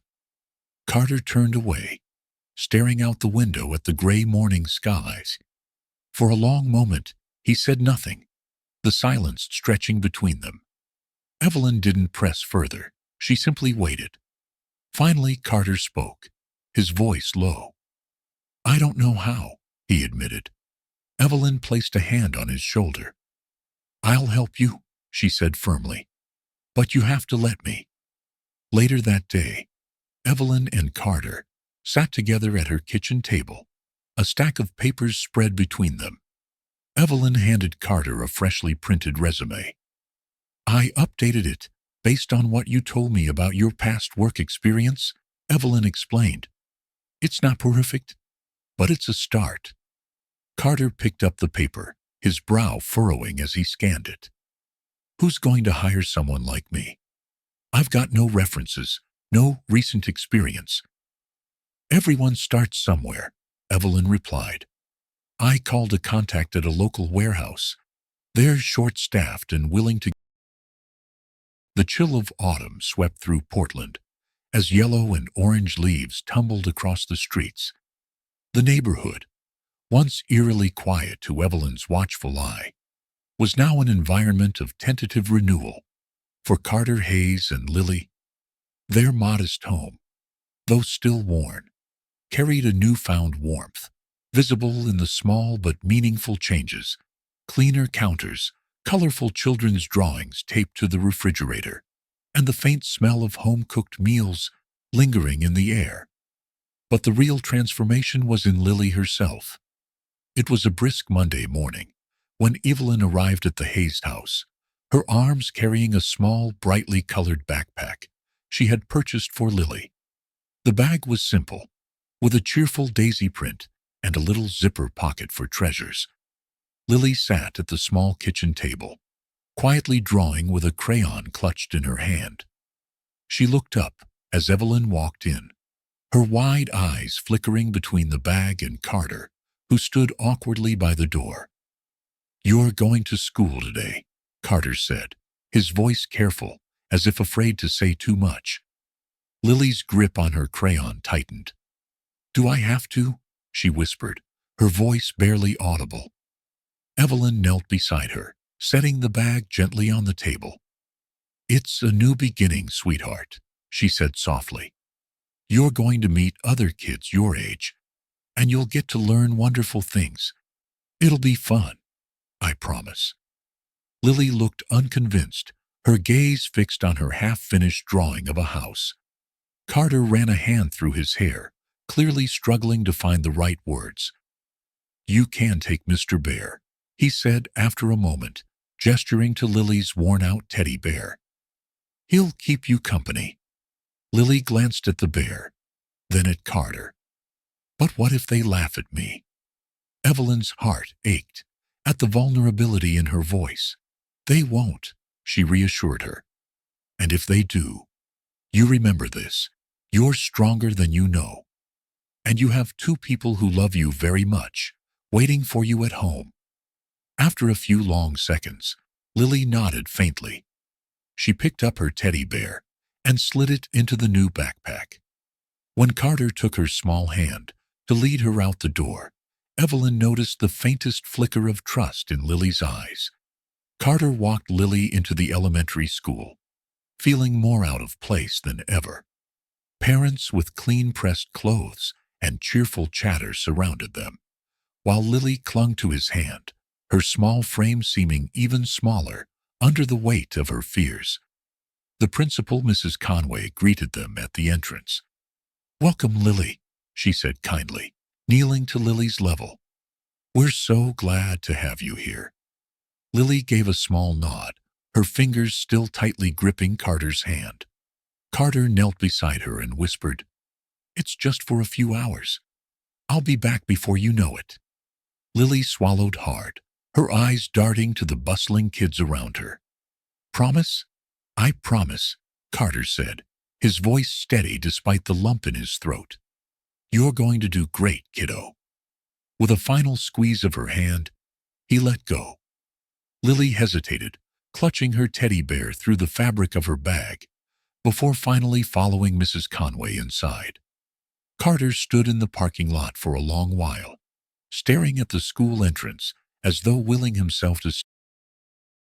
By lunchtime, Lily had found a quiet spot at the edge of the playground, sitting under a tree with her backpack beside her. Other kids ran and shouted, their laughter echoing across the schoolyard. But Lily remained still, her gaze fixed on the ground. "Hi." The voice startled her. Lily looked up to see a girl about her age standing nearby. She had curly red hair tied into pigtails and wore bright yellow rain boots, even though the sky was clear. "I'm Emma," the girl said cheerfully. "What's your name?" Lily hesitated, her voice small. "Lily." Emma plopped down beside her, unbothered by Lily's quiet demeanor. "I like your teddy bear," she said, pointing at the zipper bulge in Lily's backpack. "I have one too. But he's a bunny." Lily blinked, surprised. "Really?" Emma nodded. "His name is Mr. Hop. What's yours?" "Mr. Bear," Lily replied, a faint smile tugging at her lips. "Cool," Emma said matter-of-factly. "Want to play on the swings with me?" Lily hesitated again, glancing around the playground nervously. But Emma grabbed her hand before she could refuse. "Come on, it'll be fun." For the first time in months, Lily found herself smiling. An honest, unguarded smile, as she let Emma lead her to the swings. The two girls giggled as they took turns pushing each other higher, their laughter carrying across the playground. That evening, Carter arrived at the school just as the final bell rang. He spotted Lily walking toward him, with her backpack slung over one shoulder, her steps lighter than they had been that morning. "How'd it go?" Carter asked cautiously as she reached him. Lily shrugged, but there was a hint of shyness in her smile. "I met someone. Her name's Emma." Carter blinked in surprise. "You made a friend?" Lily nodded. "She likes teddy bears too." Carter felt a wave of relief wash over him. "That's great, Lily." When they got home, Lily pulled a folded piece of paper from her backpack and handed it to Carter. "I made this in art class," she said. Carter unfolded the paper to find a colorful drawing of a house. Unlike her earlier sketches, this one was bright and cheerful, with flowers in the yard and sunlight spilling across the page. 3 stick figures stood together outside the house. One taller figure with messy hair, one smaller figure holding a teddy bear, and one older figure with curly hair and glasses. "That's us," Lily said quietly. "Me, you, and Mrs. Evelyn." Carter's throat tightened as he stared at the drawing, his hands trembling slightly. For the first time in what felt like forever, he saw hope, a fragile, beautiful hope, in Lily's small creation. "You did a wonderful job," he murmured. Lily beamed, her face lighting. The days had been growing colder, as if the impending winter carried with it a chill far deeper then the wind that howled through the streets of Portland. Carter had begun to feel a fragile sense of balance in his life, waking early for work, coming home to Lily, and quietly sharing meals Evelyn sometimes joined. For once, things seemed to be falling into place. But peace rarely lingers long when shadows of the past refuse to let go. It was just past midnight when Carter jolted awake, his heart pounding. At first, he thought it was the wind, the old house creaking under its weight. But then the sound came again. 3 sharp knocks at the door. Carter froze, his breath catching in his throat. From the corner of his eye, he could see Lily curled up in her bed, clutching Mr. Bear. She hadn't stirred. Moving as silently as possible, Carter climbed out of bed and grabbed a heavy flashlight from the corner of the room. He approached the door cautiously, his every step deliberate and careful. The knocks sounded again, louder this time. His pulse thundered in his ears as he reached the door. He peered through the peephole and felt his blood run cold. Standing in the faint glow of the porch light was a man Carter thought he'd never see again. Ray Porter. Ray was tall and broad-shouldered, his silhouette sharp against the night. A cigarette glowed faintly between his fingers, its ember pulsing like a predator's watchful eye. Carter's grip on the flashlight tightened.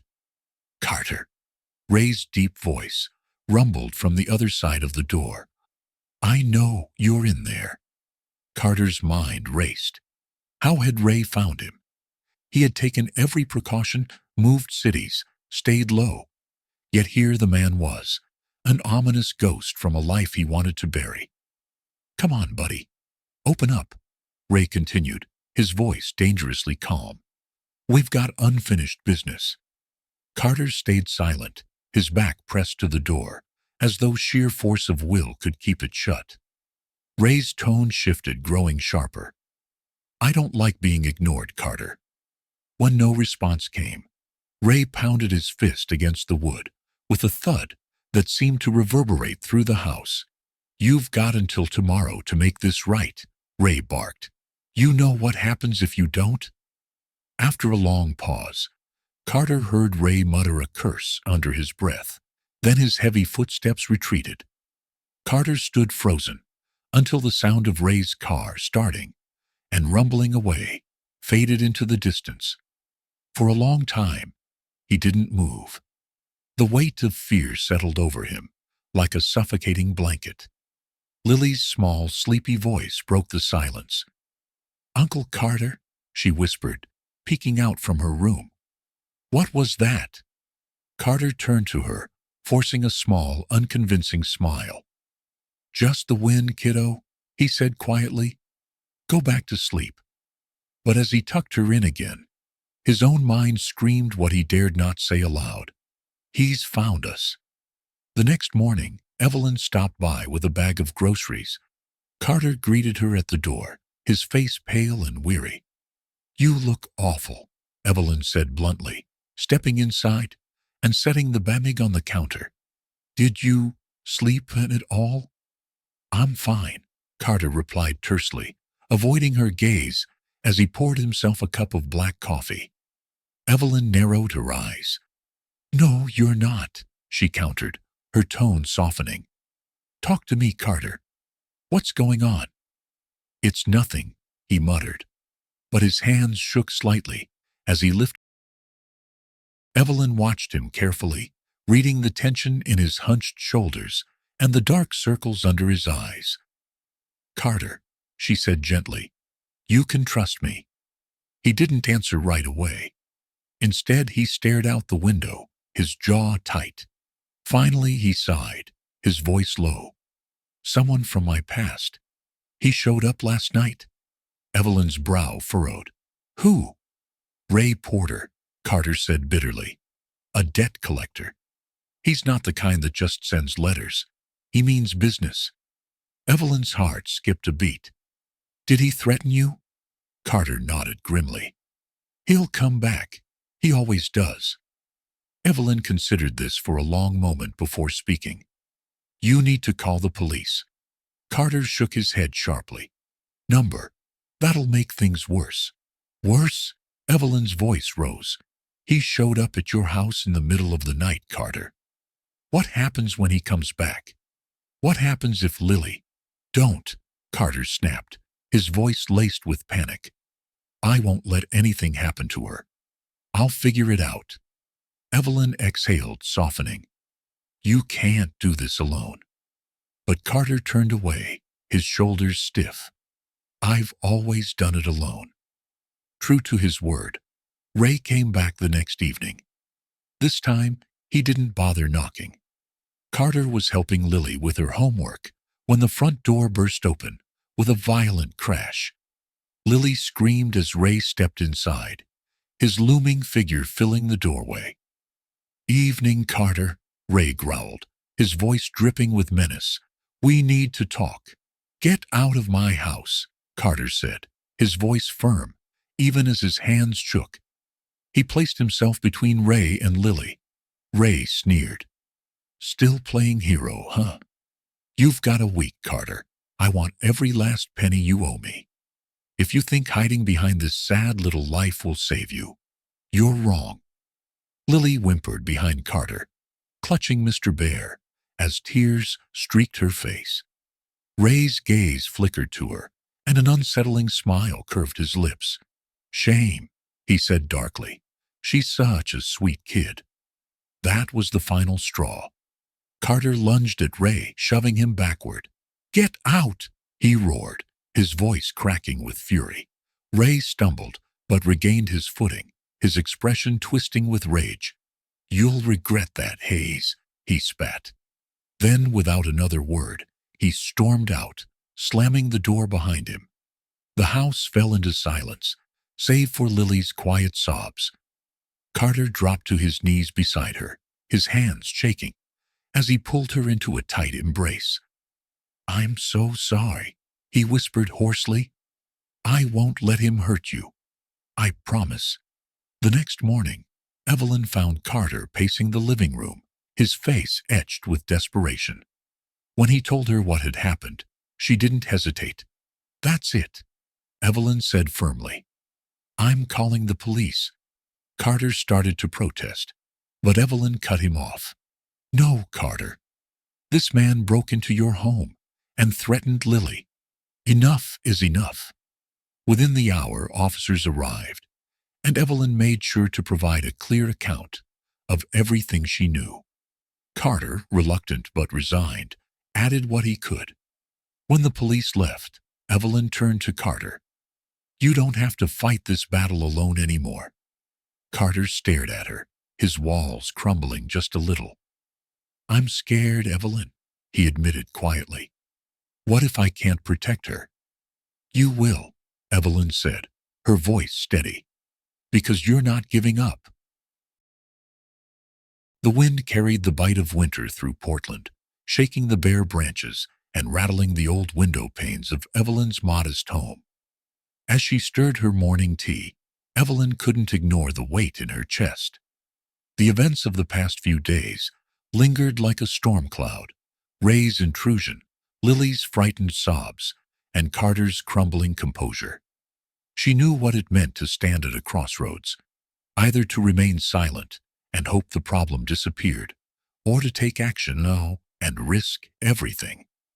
Evelyn set her cup down, the clink of porcelain against wood, breaking the stillness. Not this time, she murmured to herself. Not anymore. Later that morning, Evelyn walked into the small community center for the monthly neighborhood meeting. She was earlier than usual, her footsteps echoing off the worn tile floors as she entered the room. Already, several neighbors were chatting idly. Sarah Green was pouring coffee. Mr. Wesson grumbled about potholes again, and Greg sat in the corner with a dismissive scowl, clearly uninterested in anything beyond his newspaper. As Evelyn took her seat, she could feel her pulse quicken. The last time she'd spoken up, they had mocked her concerns about Carter and Lily. Would they listen this time? Oh, the chairperson, a kindly woman named Margaret Hart, called the meeting to order.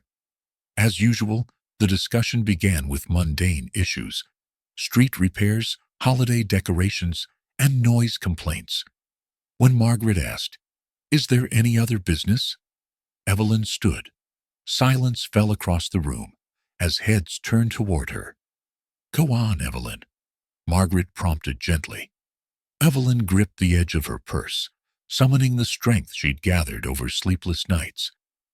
"There's something important we need to discuss," she began, her voice steady but resolute. "It's about Carter Hayes and his niece, Lily." Greg let out an audible groan, already slumping lower in his seat. "Not this again." Evelyn ignored him, her gaze sweeping across the room. 2 nights ago, a man broke into their home. Someone dangerous, someone who threatened Carter and Lily. The murmurs began, a mix of concern and skepticism. Margaret frowned, leaning forward. "Are you sure about this?" "Yes," Evelyn said firmly. "And I called the police myself." This caught their attention. Sarah Green, who had always been kinder than most, looked up sharply.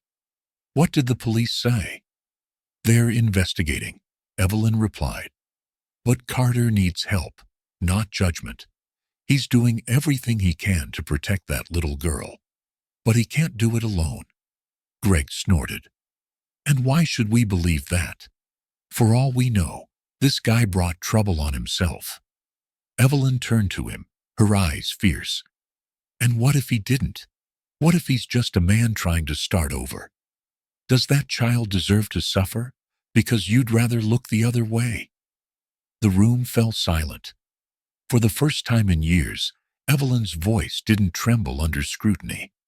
She stood tall, unwavering. "Sometimes people make mistakes," she continued, "but that doesn't mean they can't change. I've seen how Carter cares for Lily. I've seen how hard he's trying. If we turn our backs now, then we're no better than the man who threatened them." Her words hung in the air like a challenge. Sarah spoke up next, her voice quiet but firm.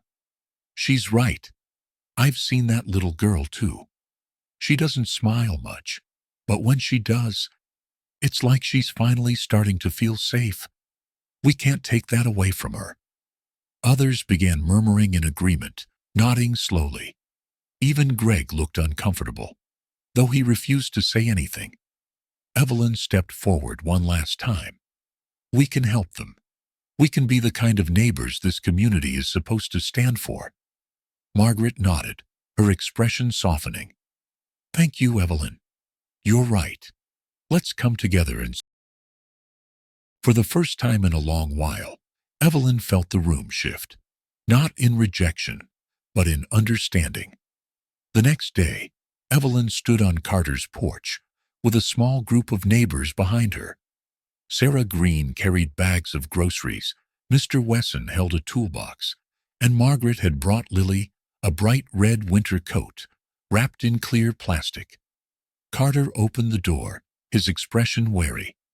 He looked at the group on his porch, confusion creasing his brow. "What's all this?" Evelyn stepped forward. "We're here to help," she said simply. Carter blinked, stunned. "Help?" "You're not alone in this, Carter," Evelyn continued, her voice gentle but resolute. "We know about Ray, and we know you've been doing everything you can for Lily. But we also know you can't do it all by yourself." Carter stared at her for a moment, his defenses clearly wavering. I don't know what to say." "Say thank you, and let us in," Mr. Wesson grunted, already stepping past him with the toolbox. "You've got a loose hinge on this door, and it's been driving me crazy." Sarah handed Carter the bags of groceries with a kind smile. "Nothing fancy, just enough to make things a little easier this week." Carter took the bags, his throat tight. "You don't have to do this." Evelyn stepped closer, resting a hand on his arm. "Sometimes, Carter, it's okay to let people care." From behind him, Lily appeared, her small figure peeking around Carter's side. When she saw the red coat Margaret held, Her eyes widened. "Is that for me?" Lily asked softly. Margaret crouched down to her level. "It sure is, sweetheart. I thought it might keep you warm this winter." Lily looked up at Carter, who nodded slowly. She stepped forward, taking the coat with trembling hands. "Thank you," she whispered, her voice small but full of wonder. The air in the house seemed to shift, warmer, lighter, like a burden had been lifted just slightly. That night, while Lily slept peacefully for the first time in days, Carter sat at the kitchen table with Evelyn, nursing a cup of coffee. "You didn't have to do all this," Carter said quietly. "Yes, I did," Evelyn replied simply. "You're not as alone as you think." Before Carter could respond, a sound broke the calm. A car pulling up outside. Carter shot to his feet, his face pale. Evelyn stood too, her heart hammering in her chest. "Is it him?" Carter nodded, moving to the window and peeking out. Sure enough, Ray's car sat at the curb, its headlights off. Evelyn clenched her fists. "We need to call the police." "No," Carter said sharply. "Not yet. I need to face him." Before Evelyn could argue, Carter stepped outside, his shoulders squared. Ray leaned against his car, a cigarette dangling from his lips, his smile cold and mocking. "You've got a lot of nerve, Hayes," Ray sneered. Carter swallowed hard, but stood firm. "Leave us alone, Ray. I'll get you your money. Just give me time." Ray's smile vanished. He stepped closer, his voice low and menacing. "You think I'm stupid? You don't have time, Carter. I want what I'm owed." Evelyn, watching from the window, couldn't take it anymore. She grabbed her phone and dialed the police, her voice trembling but firm as she reported the intruder. Outside, Ray's gaze flickered to the house, noticing movement. He cursed under his breath. "You'll regret this, Hayes," he growled, shoving Carter back. "You'll regret dragging others into it." He climbed into his car, the engine roaring to life. Carter watched as the headlights disappeared into the night, his body shaking with adrenaline. When he turned back to the house, Evelyn stood in the doorway. "The police are on their way," she said quietly. Carter nodded, his expression weary but grateful. "Thank you." "You're not alone anymore, Carter," Evelyn repeated firmly. "And neither is—" The early morning light filtered through the thin curtains of Carter's living room. Outside, the faint hum of the city waking up seemed almost peaceful, but Carter's mind was anything but calm. He sat on the worn sofa, clutching a steaming mug of coffee, his hands trembling slightly. Across the room, Evelyn sat with quiet determination, her sharp gaze fixed on him.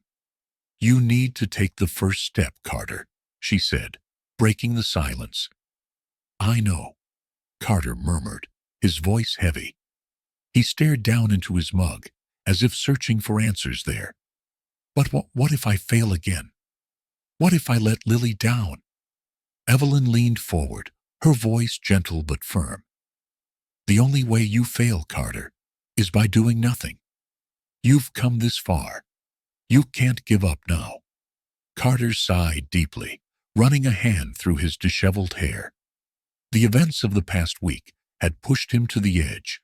Ray's threats, the neighbors finally stepping up, and Evelyn's unwavering support. For the first time in years, he realized he had people who believed in him. It was terrifying and comforting all at once. "You said you wanted to make things right," Evelyn continued. "This is how you do it, by facing the people you owe and fixing what you can." Carter nodded slowly. "I'll do it," he said finally, his voice low but resolute.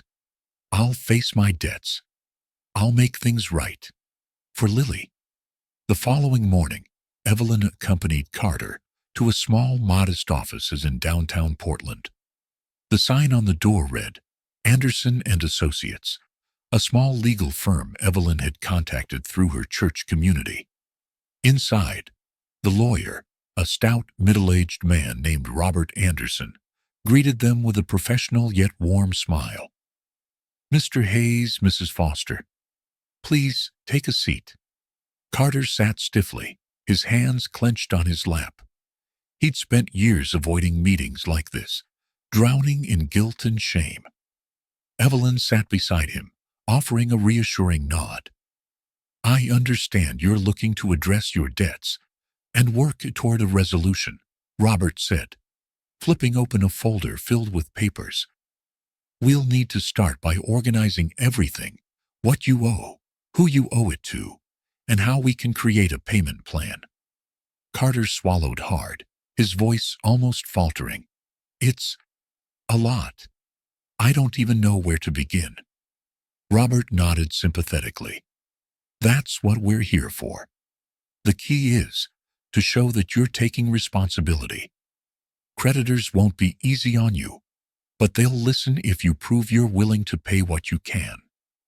Evelyn chimed in, her voice calm and steady. "Carter has a steady job now. It's not much, but it's a start." Robert looked at Carter. "What's your current income?" "Warehouse work," Carter replied quietly. "It's hard, but it's honest." Robert made notes as Carter provided details about his debts, loans, unpaid bills, and the haunting fallout of his failed investments. With each confession, Carter's shoulders slumped further, as if the weight of it all threatened to crush him. Finally, Robert closed the folder. "It's not going to be easy, Mr. Hayes. This process takes time, patience, and discipline. But I promise you this." Carter looked up, his eyes tired but hopeful. "Thank you," he said, his voice barely above a whisper. Evelyn placed a hand on Carter's arm as they left the office. "You did the right thing," she said softly. Carter nodded, his gaze fixed on the horizon. For the first time, he felt like he was moving forward, not running away. Over the next few weeks, Carter threw himself into his work at the warehouse with a new determination. Each day started before sunrise and ended with aching muscles. But the exhaustion felt different now. It felt earned. He began sending small payments toward his debts, each check accompanied by a handwritten letter explaining his situation and his commitment to paying back what he owed. To his surprise, some of the responses he received were not filled with anger or resentment, but with understanding. A former colleague even wrote back, saying, "It takes a lot of courage to face the past, Carter. I hope this is a new beginning for you." Carter read the letter aloud to Evelyn one evening, his voice shaking. Maybe not everyone hates me," he admitted quietly. "They never did," Evelyn replied gently. "You just needed to forgive yourself first." Meanwhile, Lily began to notice the changes in her uncle. He came home each night, tired, yes, but different. He greeted her with a small smile and always asked about her day.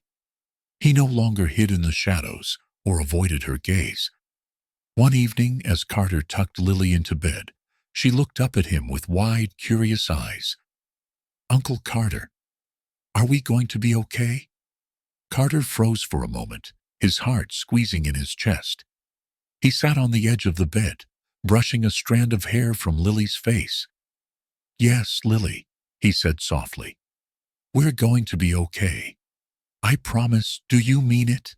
Lily whispered, clutching her teddy bear tighter. Carter nodded, his voice steady.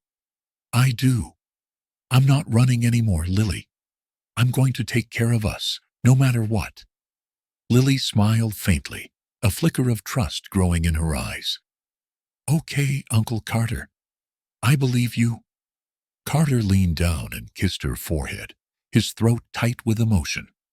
For the first time, he realized how much Lily needed to hear those words, and how much he needed to say them. One crisp Sunday afternoon, Evelyn invited Carter and Lily over for dinner. The smell of roast chicken filled the air as they sat around the small, warmly lit table. Lily giggled as Evelyn showed her how to peel potatoes, while Carter watched quietly, a faint smile on his lips. "This feels nice," Carter admitted after a moment. "Like normal?" Evelyn smiled, her gaze soft. "Because it is, Carter. It's your new normal." After dinner, Lily ran outside to play in Evelyn's garden, leaving Carter and Evelyn alone. Carter looked at Evelyn, his expression earnest. "You saved us, Evelyn," he said quietly. "I don't know where we'd be without you." Evelyn shook her head, her voice firm. "You saved yourself, Carter. I just gave you a little push." Carter nodded, his heart full of gratitude. For the first time in years, he felt a sense of peace, not just for himself. The wind carried the crisp bite of winter through the streets of Portland. Snowflakes swirled under the faint glow of streetlights, coating the quiet neighborhood in a soft white blanket. Inside Carter Hayes's small home, the warmth from the kitchen radiated out into the living room, where Lily sat cross-legged on the floor, carefully tying a ribbon around a handmade card. Her tongue peeked out in concentration, and beside her, a few sheets of colorful paper were scattered like a creative storm. "Uncle Carter," Lily called, glancing up, as Carter wrestled with a roll of garland, trying to pin it around the windows.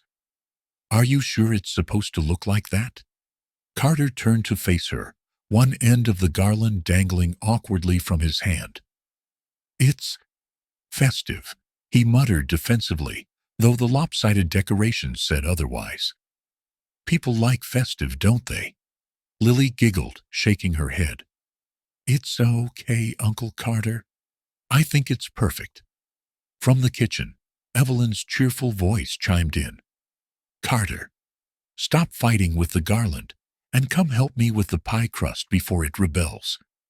Carter rolled his eyes good-naturedly, setting the garland down in defeat.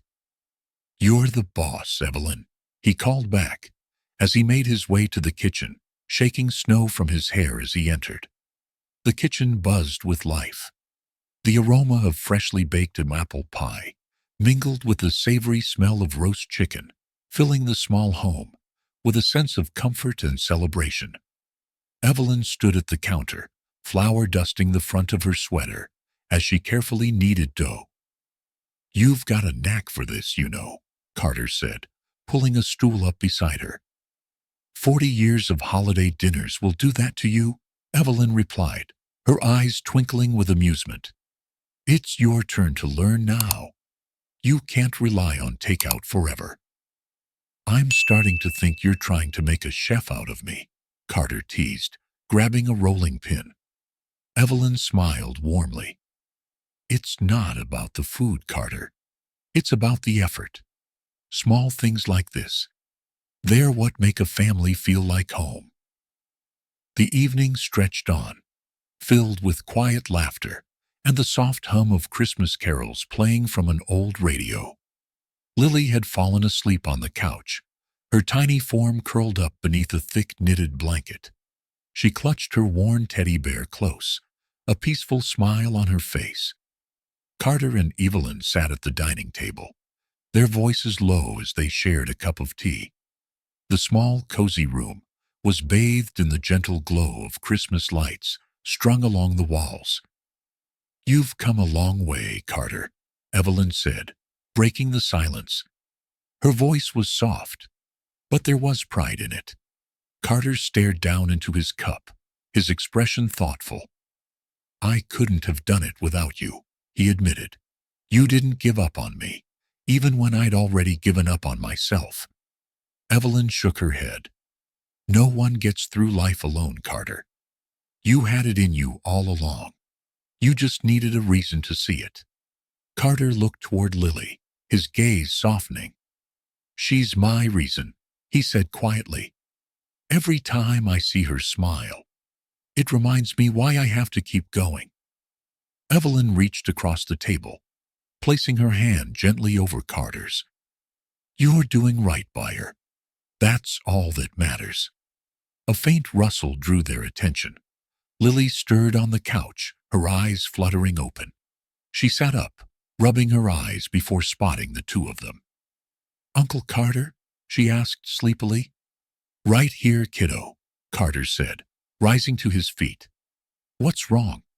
Lily shook her head, a small smile pulling at her lips. "Nothing. I just wanted to give you this."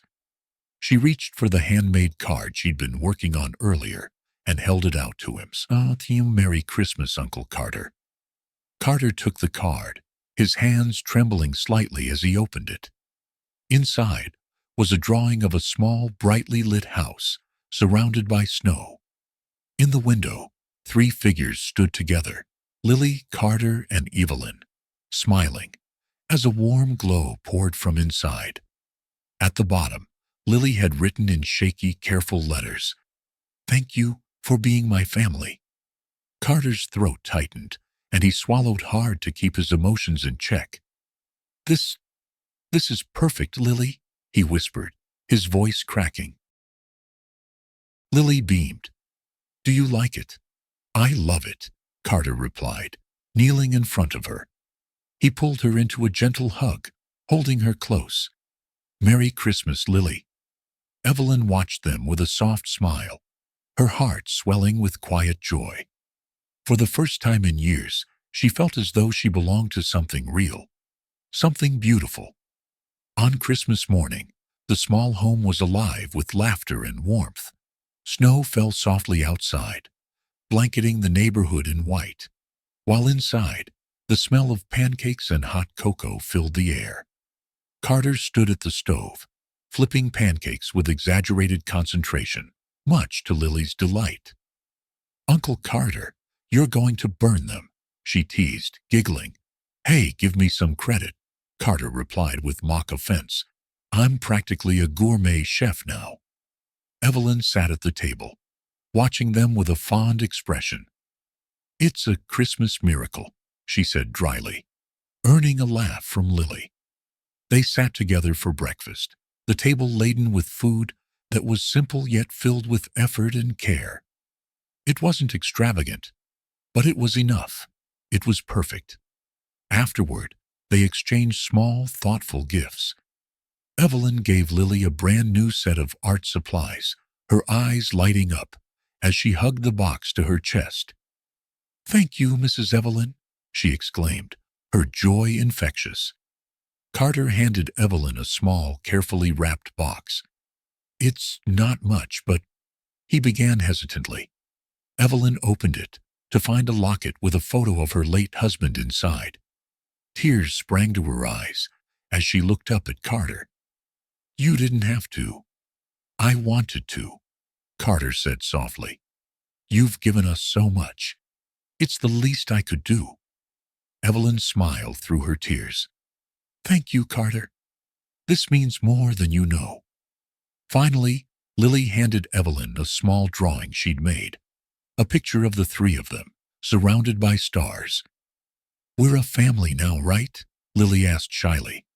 Evelyn hugged her tightly, her voice trembling with emotion. "Yes, Lily, we are." That evening, as the sun dipped below the horizon, Carter and Evelyn sat on the porch, watching Lily play in the snow.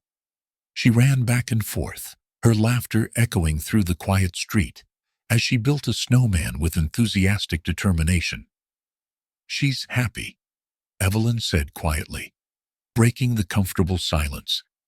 "She deserves to be," Carter replied, his gaze fixed on Lily. "For so long, I thought I'd failed her. But now, you're giving her a life filled with love and stability," Evelyn finished for him. "That's all any child really needs." Carter nodded, his heart lighter than it had been in years. "Thank you, Evelyn," he said after a moment, "for everything." Evelyn smiled, her voice soft. "You don't have to thank me, Carter. We've all saved each other in one way or another." As the first stars began to twinkle in the sky, Carter stood and called out to Lily. "Come on, kiddo. It's getting late." Lily ran toward them, her cheeks flushed and her smile wide. "Can we have hot chocolate when we go inside?" Carter grinned. "You bet." Together, the three of them stepped inside the warm, inviting home. A home that had been built, not with money or possessions, but with trust, love, and second chances. As the door closed behind them, the snow continued to fall, blanketing the world. The sun rose gently over Portland, streaks of orange and gold, bleeding into the pale morning sky. It was the kind of morning that carried promise, full of crisp air and the sound of birds singing. Inside Carter Hayes's small but cozy home, the smell of pancakes and bacon lingered in the kitchen. Evelyn stood by the stove, carefully flipping the last pancake onto the pile, while Carter poured Lily a glass of orange juice. Today was special. Today was the day Lily's artwork would be displayed in her school's art show. "Are you ready for the big day, superstar?" Carter teased, ruffling Lily's hair as she sat at the dining table eating a bowl of cereal. Lily grinned up at him, her face lighting up. "I'm nervous," she admitted, hugging her teddy bear, a little more worn but still treasured. "What if people don't like it?" "They'll love it," Evelyn assured her, setting the pancake stack in front of Carter. "Your work has heart, Lily. That's what makes it special." Lily looked down, shy but proud. Over the past months, she had grown into herself, her confidence slowly blooming like a flower in spring. Today, her painting, her most precious one, would be seen by everyone. Carter kneeled beside her, his hand resting gently on her shoulder. "Hey, you worked hard on this. No matter what anyone thinks, I'm proud of you." "So proud." Lily smiled up at him, her eyes glimmering with unshed tears. "Thanks, Uncle Carter." Evelyn wiped her hands on her apron and announced, "We need to leave soon. We can't have the star of the show arriving late." "Let's do this," Carter said, grabbing his coat. "It's your big day, kid." The gymnasium buzzed with excitement as parents, teachers, and students filtered through the space, admiring rows of colorful paintings and sculptures. Tables were covered with bright displays of creativity, and children's laughter filled the air. Lily walked in alongside Carter and Evelyn, her small hand gripping Carter's tightly. She wore a yellow cardigan, Evelyn's idea, and her hair had been neatly braided that morning. She looked around wide-eyed, taking in the crowded room. "Your work's over here," a friendly teacher said, guiding them to Lily's designated table. The painting stood proudly on an easel, more vibrant than ever in the natural light streaming through the windows. It was a scene filled with bright homes, blooming gardens, and a brilliant sky scattered with glowing stars. At the center stood three small figures, Lily, Carter, and Evelyn, smiling together, hand in hand. The words she had painted carefully across the bottom read, "A world full of good things." Carter froze when he saw it. He felt his chest tighten, emotions swirling too quickly to grasp. The painting wasn't just beautiful. It was their story, a journey from brokenness to hope. He turned to look at Lily, who was staring up at him anxiously. "Do you like it?" she whispered, her voice small but hopeful. Carter crouched down to her level, his throat thick with emotion. "It's perfect, Lily," he said softly. "Absolutely perfect." Around them, parents stopped to admire the painting. Some pointed at the bright colors, others at the warmth that seemed to radiate from it. Evelyn stood nearby, a hand resting gently on her heart, watching the scene unfold. "Is this your painting?" a woman asked Lily, kneeling beside her to get a closer look. "Yes," Lily said shyly. "It's beautiful," the woman replied with genuine admiration. "It looks like happiness." Lily glanced up at Carter and Evelyn, her face breaking into a wide smile. "It is." After the art show ended, Carter and Evelyn sat on a park bench outside the school, watching Lily as she played with a group of classmates on the swings. Her laughter echoed across the playground, clear and free, as though the weight of the world had finally lifted off her shoulders. "She's come so far," Evelyn said, her voice soft with emotion.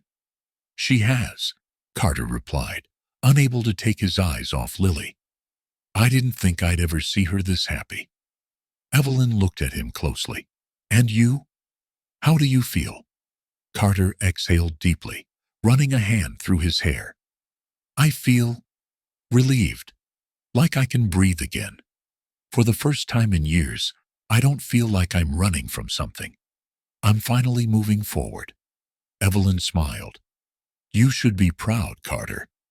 You gave Lily a home when she needed it most. And you let her give you one too."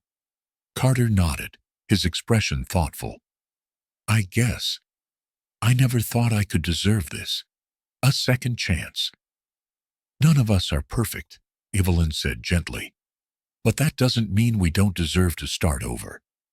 Lily's given you that chance. Don't waste it." "I won't," Carter replied firmly. "Not anymore." That evening, Evelyn sat alone in her small living room, the house quiet, except for the faint hum of the heater. On her coffee table sat Lily's drawing, a gift she had received earlier in the day.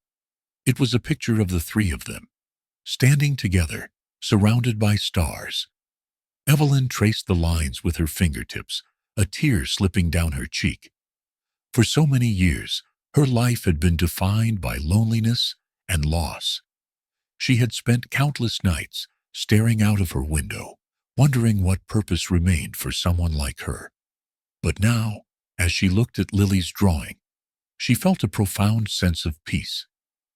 "I found my purpose," she whispered into the quiet room. In helping Carter and Lily, Evelyn had rediscovered joy. She had become a part of something greater, something that mattered. Weeks later, the snow had melted, and spring's first blossoms began to bloom across the neighborhood. Carter, Evelyn, and Lily stood in the backyard of Carter's house, planting flowers in freshly turned soil. Lily knelt in the dirt, carefully placing seeds into small holes as Carter helped guide her hands.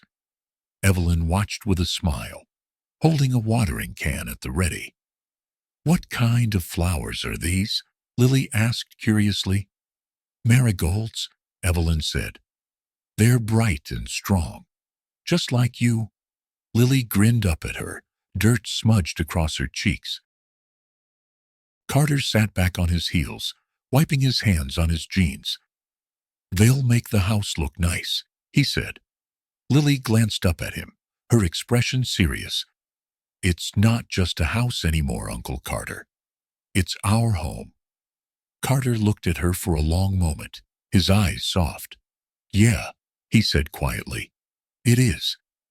Evelyn placed the watering can beside them and took a step back, watching as the two of them worked side by side. In that moment, everything felt right. They had faced their struggles, their fears, and their brokenness, and together, they had built something strong and beautiful. As the sun dipped low on the horizon, casting golden light over the small home, Evelyn turned her gaze to the sky. The stars would soon appear, bright and unwavering, just like the bond they had forged. In the end, Evelyn's voice echoed softly in her thoughts. "Sometimes, the most broken pieces come together to form something whole, something beautiful. And if we're lucky, we find the courage to move forward, not alone, but together." The camera lingered on the three of them, Carter, Lily, and Evelyn, working side by side in the garden. Their laughter carried through the air, a sound full of hope and renewal. And as the screen faded to black, the stars began to twinkle in the sky, proof that even in the darkest nights, light could still be found. As the story of Evelyn, Carter, and Lily draws to a close, it leaves us with a powerful reminder: even in the darkest moments, hope can bloom. And the most unexpected bonds can change our lives forever. But what do you think? If you were in Evelyn's shoes, would you have stepped in to help? Or would you have turned a blind eye? What would you have done in Carter's place, carrying the weight of so many mistakes? And little Lily, what does her resilience teach us about facing life's hardships with courage? We'd love to hear your thoughts. Share your feelings and reflections in the comments below. Let's keep this conversation going, because sometimes the smallest stories carry the biggest lessons. If you enjoyed this journey, don't forget to like, subscribe, and hit that notification bell so you won't miss what's next. This is just the beginning. Our next story is one you won't want to miss. Trust me, it's one that will stay with you long after the final scene. Thank you for joining us, and until next time, take care, keep hope alive, and remember, every story matters, just like yours. See you soon.